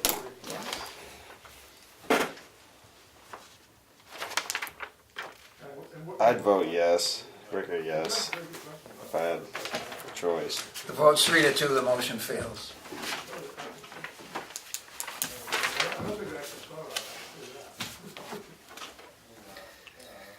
Oh, sorry. Thank you. 72 hours. Payroll authorization in the amount of $868.20. Motion to approve. Second. All those in favor? Aye. Opposed? Motion passes. Payroll authorization, the amount of $26,622.55. Motion to approve. Second. All those in favor? Aye. Opposed? Is that accounts payable or payroll? Accounts payable check register, this is going slick. Accounts payable check register dated for June 2018 of $262,515.47. Motion to approve. Second. All those in favor? Aye. Opposed? Motion passes. Accounts payable payment manifest dated 6/21/18, $262,515.47. Motion to approve. Second. All those in favor? Aye. Opposed? We have intent to cut. Map 402, Lot 4, off Shakara Lake Road. Motion to approve. Second. All those in favor? Aye. Opposed? Intent to cut. Map lot, map and lot, Oh, they do have a. I'm with you. Map 408, lot 60, on, off Washington Hill Road. Motion to approve. Second. All those in favor? Aye. Motion passes. Aye. Land use change tax, dated. Doesn't it have to have a date? No.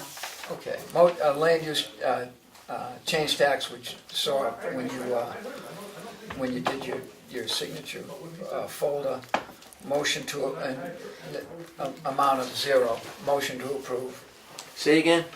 It's Zero. There is no fee, there is no. There's no tax. This is to Right. clean up an To old, clean up old. to Okay, I'll second it. And register, An old release. an old release that never was released and now purchasers can't buy because it's not a clean Second. It's at 418 Old Mill Road. 18 which is years, just- 18 years ago or something. Just changed hands. Yeah. All in favor? Aye. All those in favor? Aye. Opposed? Motion passes. A letter to the New Hampshire Liquor Commission for Wings Dispensary of Alcohol. Motion to approve? Second. Who's? Wings. On Ospey Lake Road, it's Right. the old Flanagan's. Oh, they opened it back up? Yeah.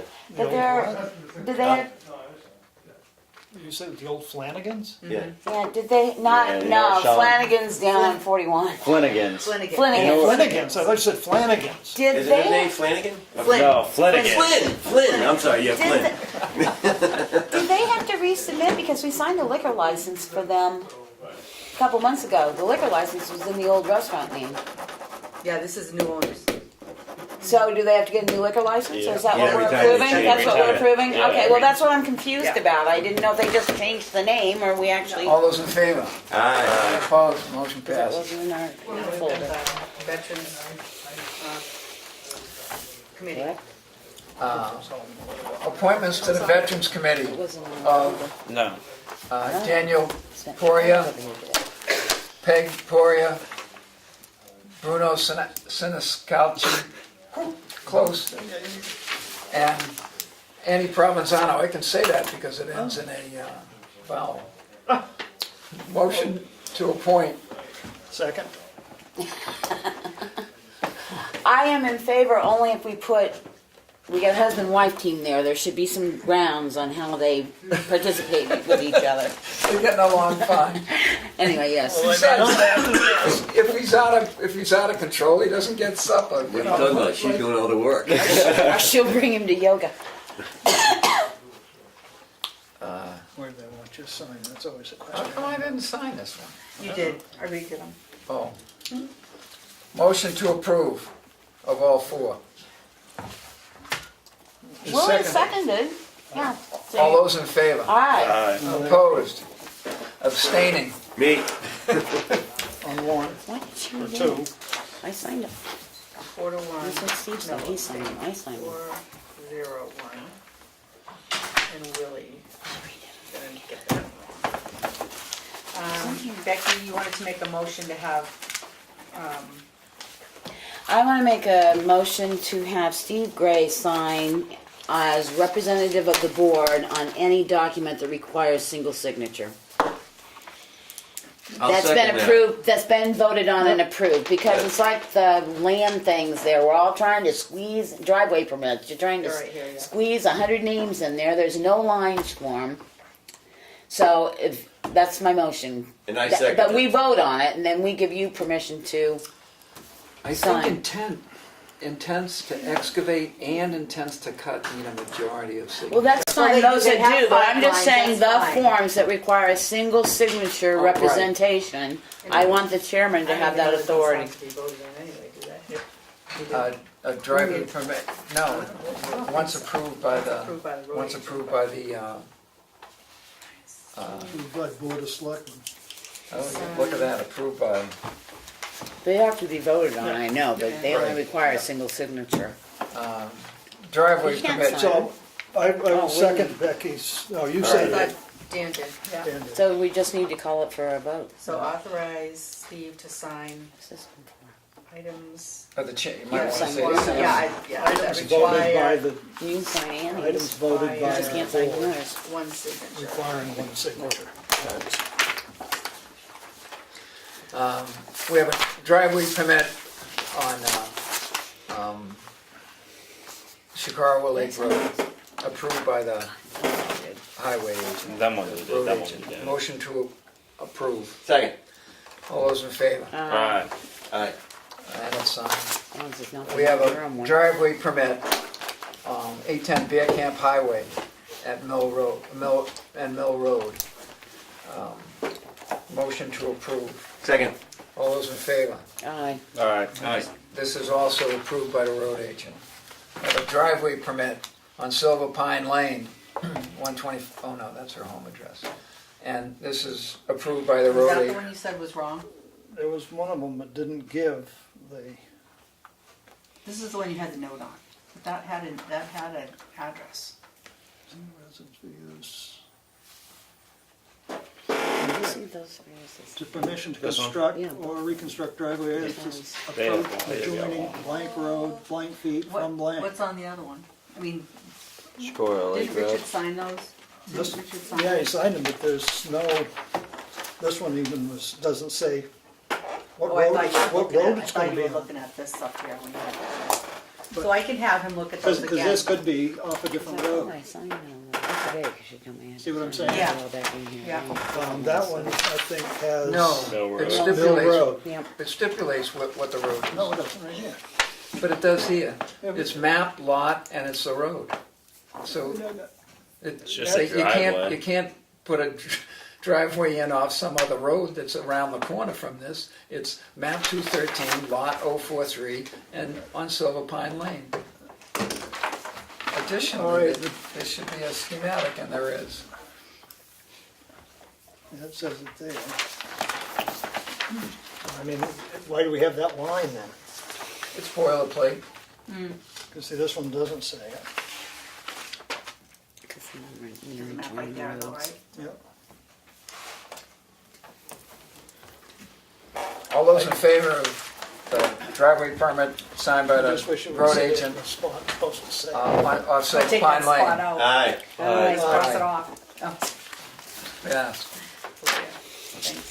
Oh, I just happened to notice that. The municipal warrant for unlicensed dogs.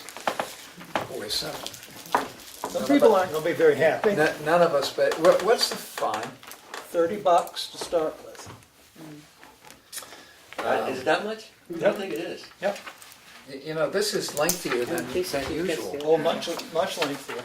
I don't know what they were thinking, and she's been very diligent in trying to Yeah, she's very let good. people know that they need to register the dog. Motion to approve. So moved. Second. All those in favor? Aye. Can I see Opposed? Passes. These were already voted on at the last meeting, they just Oh, need I'm to be sorry. signed. That's okay. Now I'm wondering if I did mine yet. Well, that's I what I'm don't looking. think they're on the list. This is your letter to Jim Hohenchad, which you have approved and need signatures. And Is this this is some of that water under the bridge? The letter to Jim? I don't think it is. I think it really just talks about the 3 areas of concern and what he's What got about the going on. letters? The letter Oh, that, just it was, well, when I wrote it, I can take it out, I guess, if you want, but I think it's still okay. because the letter there that he was handing out to the neighbors for the motorcycle, that's water under the bridge. Yeah, I was gonna say, wasn't he was here, he kinda knew the, I he think had it's to still work. okay. We're acknowledging. Just acknowledge did that it. you were sending out a letter, Yeah. that he was We sending out a letter, appreciate which your is done. attempts to reach out to residents, is what it says, and that's a nice thing. Something to start a It's campfire not a with. nasty thing. No. Are these, I can write a nice letter. You always write nice are letters. these alphabetical or by tag? And I think that's all we have. I know it's late, These are right? and I know you're weary. By the way, your sister has offered to You wanna represent, sign that, Dan? you at, on behalf of the select board and, and of herself, to represent you at the investiture of the new pastor, rector, priest at St. Andrews. You belong to that church? Well, I have a number of friends that belong there, and I've been in it before, so I said, if no, I don't think it'll drop on me, because I'm I think going to I'd church burn if I tomorrow, walked into so. a church. Huh? I said, I think I'd burn if I walked into a church. No, that's fine. Yeah, thank you for doing that. I mean, you know, they do the food pantry out of Oh, that. yeah, It would yeah. be nice if we, we have a rental service agreement with General Linen Service in the amount of all the money in the world. Yeah, no, it's just the location, it's the contract. Okay. And you're the only signature that's required. It's required one signature and a sign. All those in favor? Aye. Opposed? Do we have a, You got it sitting in there, I didn't did see anything it. happen with Bunker Hill Cemetery? We don't know. Bunker Hill Cemetery. Mark Albee hasn't signed up for, hasn't. me. The Bunker Hill Cemeteries, the flags have gone off to veterans. Well, I said it. Were they on there? Yeah. My name I thought, no, I didn't say. I thought Linda Cook said they hadn't been put out there, because I know there's quite a few at Chicago Cemetery that weren't Yeah, I put was gonna out. say, I don't think they made it out there yet. I don't think they got, I think Linda Cook's comment was that they they need to be needed put to in. be Yeah, put because in, they did because spotty they on didn't. one of them and then didn't Yeah, we do were gonna, I don't think we followed up with anybody. okay. No. But Because again, then we started talking about the Veterans Committee, so and- this wouldn't happen again. So I don't know if Linda wants them out by the 4th of July or what, but she did bring up that cemetery did not have any flags. Well, now the Memorial Veterans Day, I Committee think, can is, I think they were rightly concerned that. Right, the but the flags way went she out. said it, she Right. wanted them to get out on Sure, the fourth thing, by the so I fourth. think we need to talk to somebody. But I know at Chicago Cemetery, not all the veterans had, if you didn't have a holder on your grave, you didn't get a flag. Yeah. Right. There's they have 3 cemetery commissions attending meetings. But I don't know, I think they only have 2 folks putting time in the cemetery. Well, I guess my question is the people that are doing the cleanup, are they required to put the flags out? Because they always used to be. I don't know if that's in their contract anymore. No. And then the Boy Scouts took it over, and then So it's I probably don't just know, not. and the Girl Scouts did it at one point. maybe they need to put it back in their maintenance contract. Could we ask John Wheeler or Mark as to what Yeah, I mean, what just- should be done? At least Bunker Hill, Yeah, what they can just- do with Bunker Hill, because that was specifically brought up, that it Right, hadn't been, yeah. it'd been missed completely. Yeah.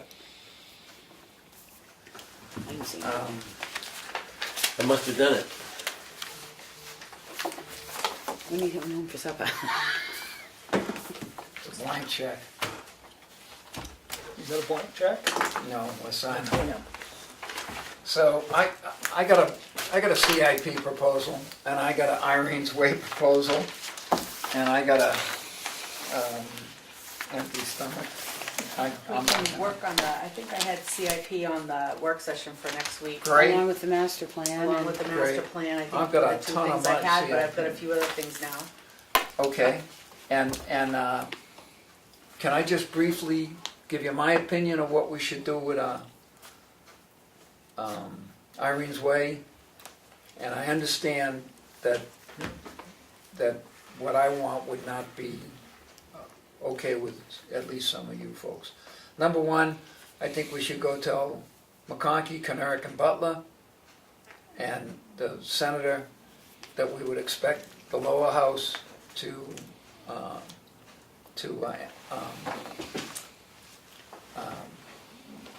enter a bill that would assign that as a town road. And two, I think that I'd ask Senator Bradley to lean on the Parks Commission. No matter what happened, he suggested a 40% reduction for Tamworth residents to get in the park anyway at all. I'd like to petition a governor who has voiced some pretty strong opinion against bureaucratic overreach, and I believe that we should petition him to tell the Park Commission that that's a town road. And I say that with, I'm not so sure that the road agent would want that to happen, because, you know, we're spending $2,000 a year in materials and time maintaining that road. And if all or any one of those things that I think is right should happen, there won't be a gate, because it'll be a Class 5 road. Additionally, failing everything, I'd like to buy a piece of, I'd like to buy the entrance to the, I'd like to have the state sell us from the entrance to the Bog Pond Trail to the low water mark. Because then it's not a recreation road, it's a pond. All you can do is put it out there. I mean, they'll either vote you down or not. So, I mean, we can put it out as letters and stuff to our representatives. It's either they're going to look at you and go, or they're going to come back and say, we need to address this. So long, thank you, sir. Sorry for the delay. Still count the entrance to, what's the pond called? Can we discuss all the letters and stuff, though, on our next work session? Because that is on our work session. Yeah, and they're coming for 2 weeks hence. Hopefully. Right, so we can have all our letters and stuff ready to go to our representatives after next Thursday's work session. Because we're having a work session Thursday. We could hold up to talk with them and see if there's any. No, Push that way and talk to them too. Yeah, we don't need to talk Try about both that ways. first. Yeah. So we can formulate the letters we want to put out next week. If not, the Board of Selectmen ought to lay out a new road in there. It's not our problem. Don't matter.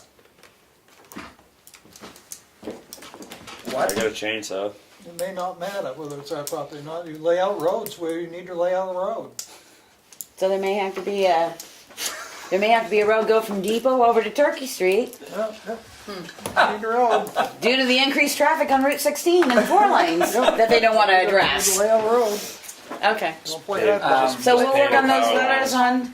It's the bar. Is it the Spruce Bog Pond? The spruce, black spruce pond. Yeah, black spruce. I think that's what it's called. I think it is. Black Spruce Bog Ponds. Yeah. Trail. Yeah, it's got enough bog. From the entrance to that trail downhill to the low water mark, which gives us about this much waterfront property on White Lake. And if we own that, it's a great pond as opposed to a They recreation. can't shut it down. Which is not to say that they couldn't put a gate up. But Well, they'd have to give us a right of way to get to. If they sold that property to us, they'd have to give us a right of way to get to the property. So they can't that's true, but landlock it. they can seasonally gate that. Yeah, and hurt their stuff. So Anyway, we'll work on that. That's a it's good just, idea. You know, I like it. I don't want to go to court and I don't want to not have what's best for the, you know. Sometimes you've got to go to court to defend your rights. Well, I would like to do that at the. People may not like it, they may not like the price tag. But again, if you don't, you're gonna get walked on. But even the same thing like Aaron said, after you maintain a road for so many years, don't you, Right, I thought it was Isn't 7 it- years. If you, it becomes your road, it's Right. not like it's, so that's something else we can look into with our legislative body saying, taking We care of got it for the last. anecdotal stuff to show that we maintain that road for time and all eternity, you know. Right. John Roberts sat in the cab of his dad's plow truck when they plowed from Depot Road to 16. If they say no, turn around, give them a bill. I believe the bill's $73,000. Right? 73. It's gotta be more than that. They've been doing that since well before 69. Tell them we won't give them the bill 40, if they sell us that piece Right. of property for pennies on the 47. dollar. Right. Except, damn camera. That's all right, let them have it. Not every year. Not every year it snowed that much. We have one manager, one past manager who will maintain that during his time as manager, that the town didn't maintain that road, and the last maintenance work done was by the state. I believe that it was maintained in the winter by the town, but it was not maintained in the summer by the town. It was maintained by the camp manager at the time. I don't believe that was maintained in the winter. I believe Andy and Mike? Andy Gump, yeah. I believe they only maintained it in the summer, and the town maintained it in the winter for snowmobile trails, for snow machines to go out on the lake.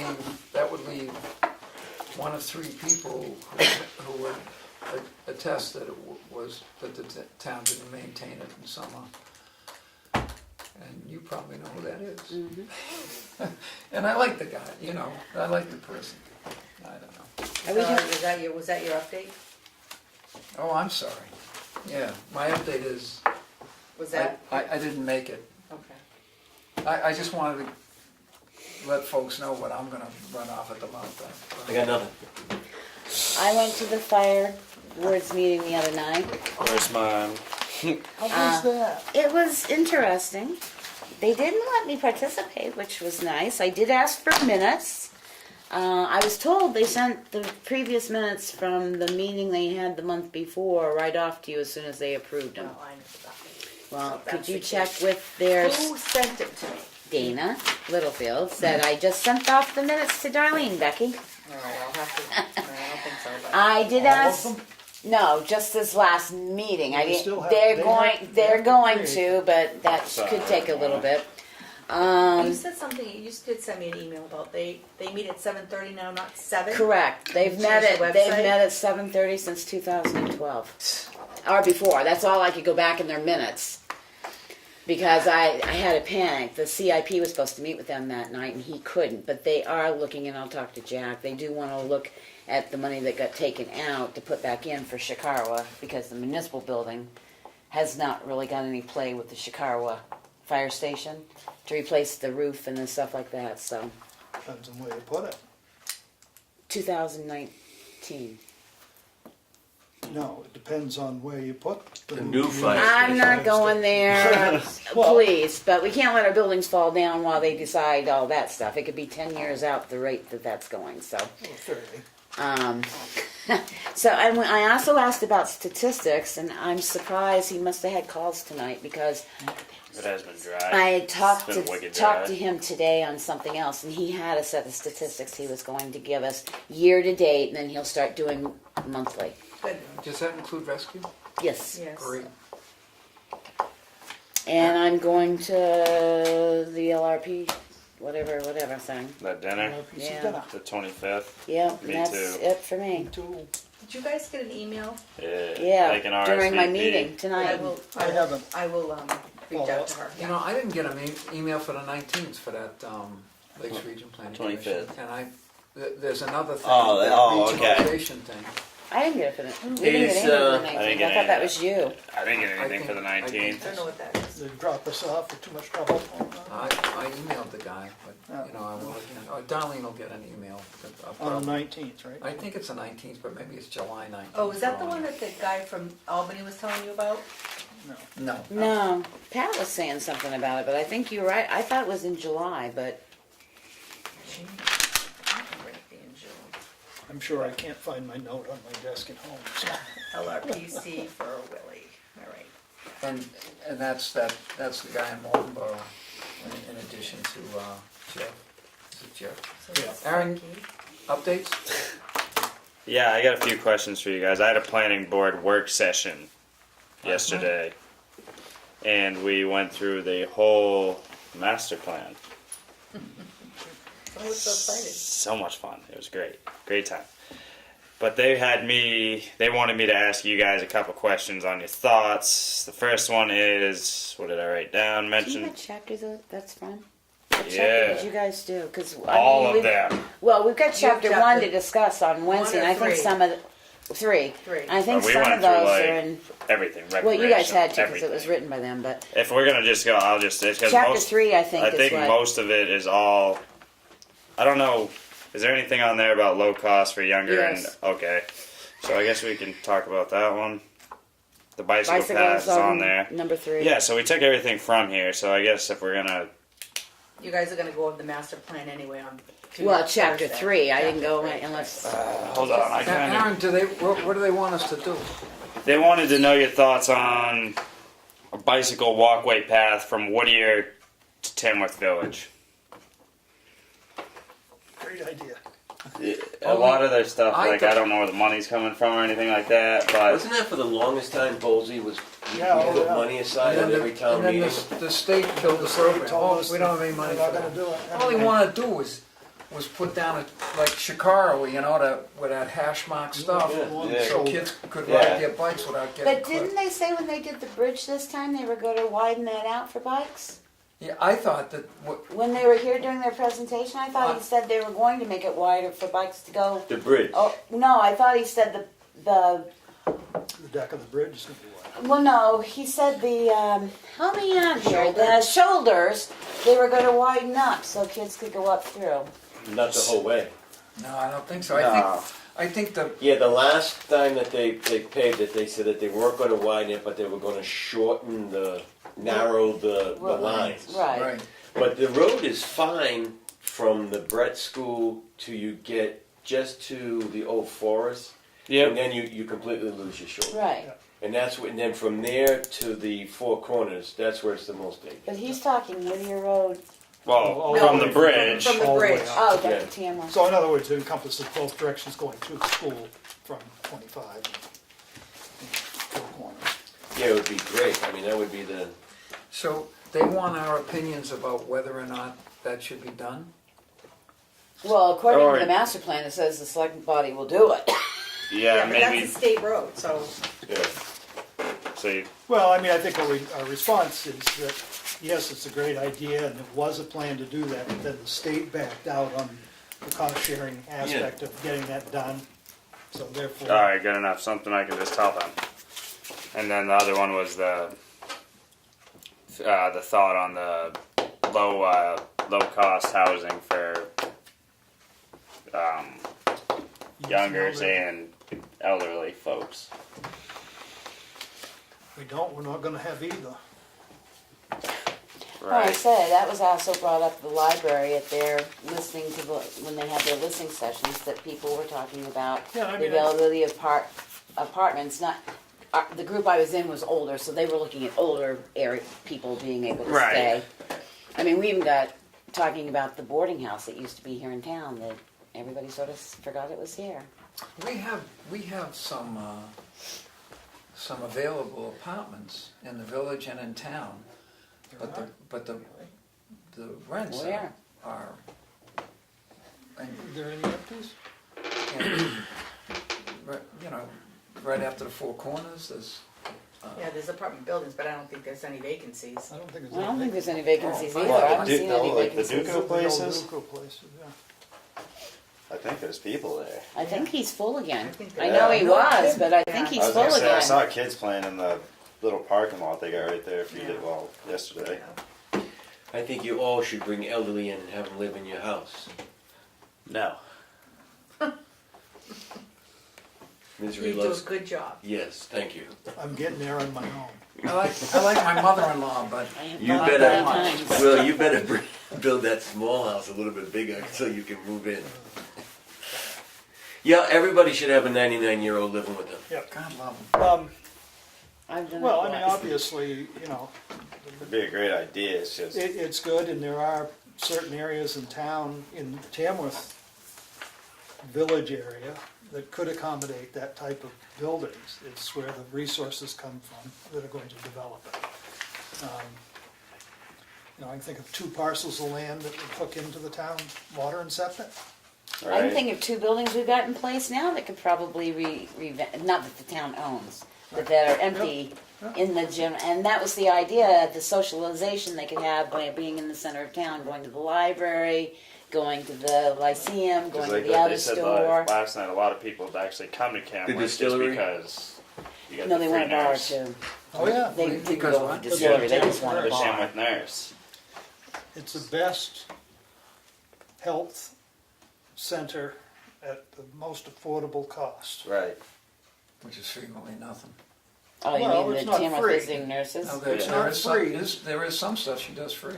No, Quite a bit. Oh, I mean, for taxpayer it's money. not Yeah. free, Right. but the fact is, you couldn't get that Correct. for The services. 100 Right. times the Is there amount, for additional the amount of fees? people that are covered. Is there additional fees when you go in? Well, Well, some- for some some things, things you know, like the flu shot. flu shots, if you're not, you know, I mean, if you need one and you can't afford one, you get one. Right, right. But there's no charge for the home visits, which is a No. pretty big deal. Right.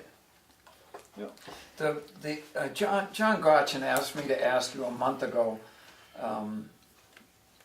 that I think they're thinking of requesting that, in addition to the library and the planning board and the CIP and the municipal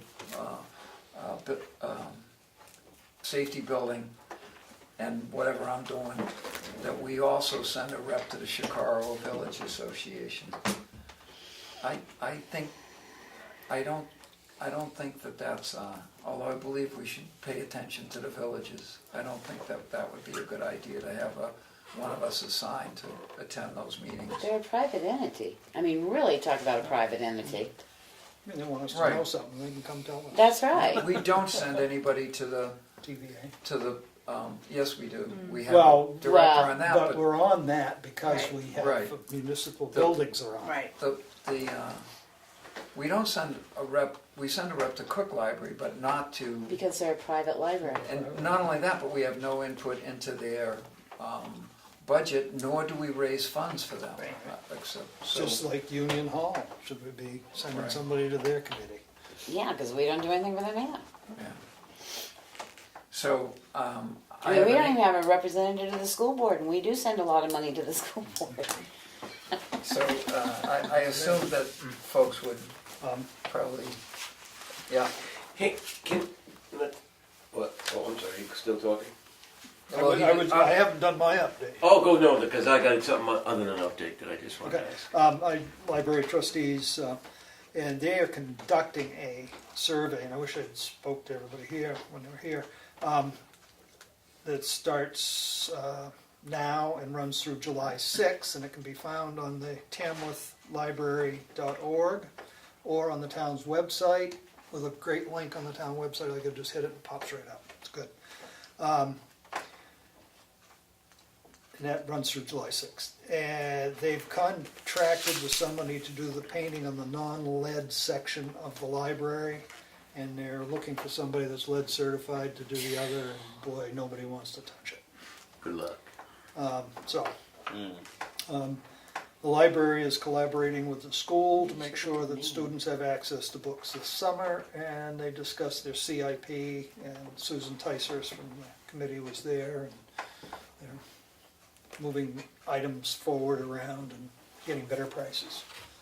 So they'll hopefully have all the information for the CIP by What's the July. The What's cutoff paint date's place? July 18th.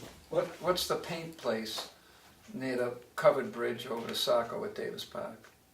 That's Lindsay Paint. Lindsay Paint has a list of folks, some of them unfortunately not very local, Yeah. with their certifications, and there are people who do painting in town who, they're booked for 3 years, 4 years Yeah. now, and they tell you, well, check with Lindsay Paint. Yeah. Don't scrape it, just paint it. I think that's No, really the you answer. can't do that. You'll be painting it next year, and the year after that, and the year after that, and the year after that. I didn't go to the TCC because I was in Maine with my mother-in-law, who I like a lot, but she ain't moving in. No, I just wanted to remind everybody on the 16th, I guess 2:30 is the Tamworth visitors about the boat race, like the. Oh, yeah, The yeah, yacht 2:30. race. You gonna go, you gonna play ball? I don't have a boat. You know, You're not you buying buy a the $40 kit, you're not buying the You're not kit buying the to build it. $40 I boat? wouldn't tell him just to go buy a kit. I mean, I wouldn't mind. I mean, I'll do that, I guess. But anyways, I just wanted to. I think I'll probably show up and. You show up, I'm supposed to be in the river. but- Huh? I'm supposed to be in the river, but Yeah, I I don't think know if I that- will be. Yeah, I don't know about. well, you probably don't, you know, you can, if you got waders? He's a fly fisherman. Of course, he has waders. I got booties, but he's got me sitting at a table doing something that he won't tell me what I'm doing. Okay, so you're gonna. Okay, so Are I you just in wonder. the river for the race, Willie, or for fishing? No, they need people at strategic They locations need, to they wanted, make up the they boats. called and off. asked me if I'd be the one that said, yeah, that boat didn't sink, it got across first, second, and third. Oh, good for you.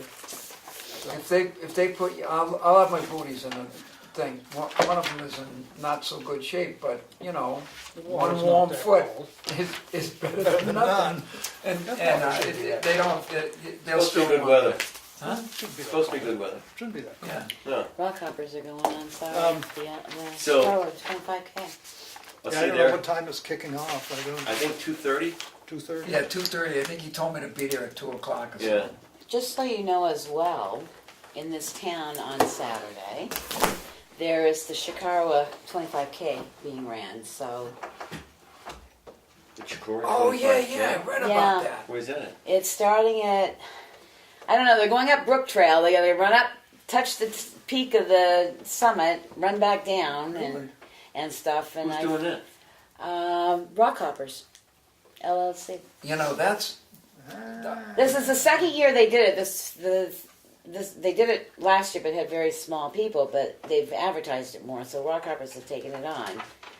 Well, so they're doing it on a trail. They're not doing it in Chikora Village. No, they're running up Mount Chicago, Oh, Brook Jesus. Trail, and Good back luck for down. them. So Well, just they be don't go to the prepared. summit, they just go where it hits the Liberty Trail? Or It they go says all they're the way? going all the way, and they have to tap to clear, and then So there'll be because it's some road 25K, vehicles. so that's. Do you remember the number of crossings on the Brook Trail? There's more. And you know, wet rocks are slippery rocks, boy. And they've got the wire grippers now because it's had so much slide on it, but they're having that on the 16th too. So the only reason I know that is the fire department brought it up that they were going to have to maybe be involved in a few more calls than they normally are because that's going on 25K. as That's well. almost a half a marathon, right? That's 15 miles. No, it's more. No. 25? It's, No, 25K no, you're is right. 25 6/10 of a mile. 25 and 16. Yeah, 25K is what? 6, 12, 13, 14 miles. 14 miles. Yeah. But it's the terrain. Yeah. And I'll tell you, the creek crossings, you've been up the brook recently? Pretty trail, but a lot of water. Yeah. Well, you'd Slippery. think you'd send them up Hammond. Oh, yeah. You up this year? And I haven't been up this year. I but bet it's dry. I don't know. the people- only other thing that I got, and then because I guess I was misinformed, or I guess I was a little disappointed in what transpired with the rec department. I thought that we should go into a non-public and have a conversation with them. I think that we would do that with anybody that we received information on, that was a department head. I asked I didn't bring that up, I just brought up the liability. No, I know, but I'm thinking that if we received that much correspondence from an individual on a department head, would we not have a discussion with that individual? Yes, we Well, we would. should have, I mean- And I asked Darlene if, yesterday when I was in North Conway, somebody texted her, do we have any? And she has a good point that this was gonna be a lengthy meeting. Yeah. And maybe the 14th will be a lengthy meeting, but we can, Yeah, no, the 21st, do the 21st. yeah, that's what I mean. Yeah. And we should probably do that, if we're gonna do that, we should check to make sure that nobody's umpiring a baseball game or something like that. And it might have to be, you know, I would not like to interfere with somebody's work life, so if that, That is his work life. not to see us. It is. Yeah, it is. Well, but that's not gonna come first. If he's running a program someplace, run a program. We should schedule this around what he's doing. I just think it's important that in a non-public setting that he Knows what's going on. knows what's going on, just like we would do with any other department head. I just can't believe that. I asked Darlene about this too, that,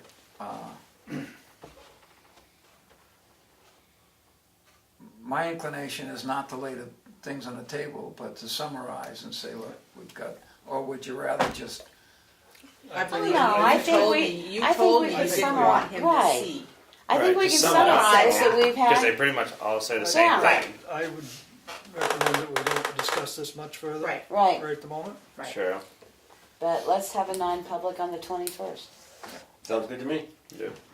With him? either before or after. with him, Okay, yep. preferably before. Yes.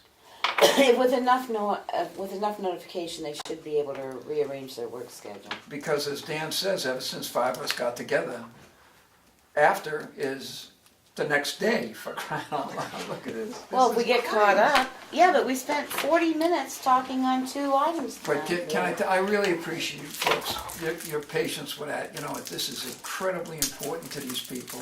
And they after a while, they tend to get along a little better than, maybe it's not as much of a heated, I think.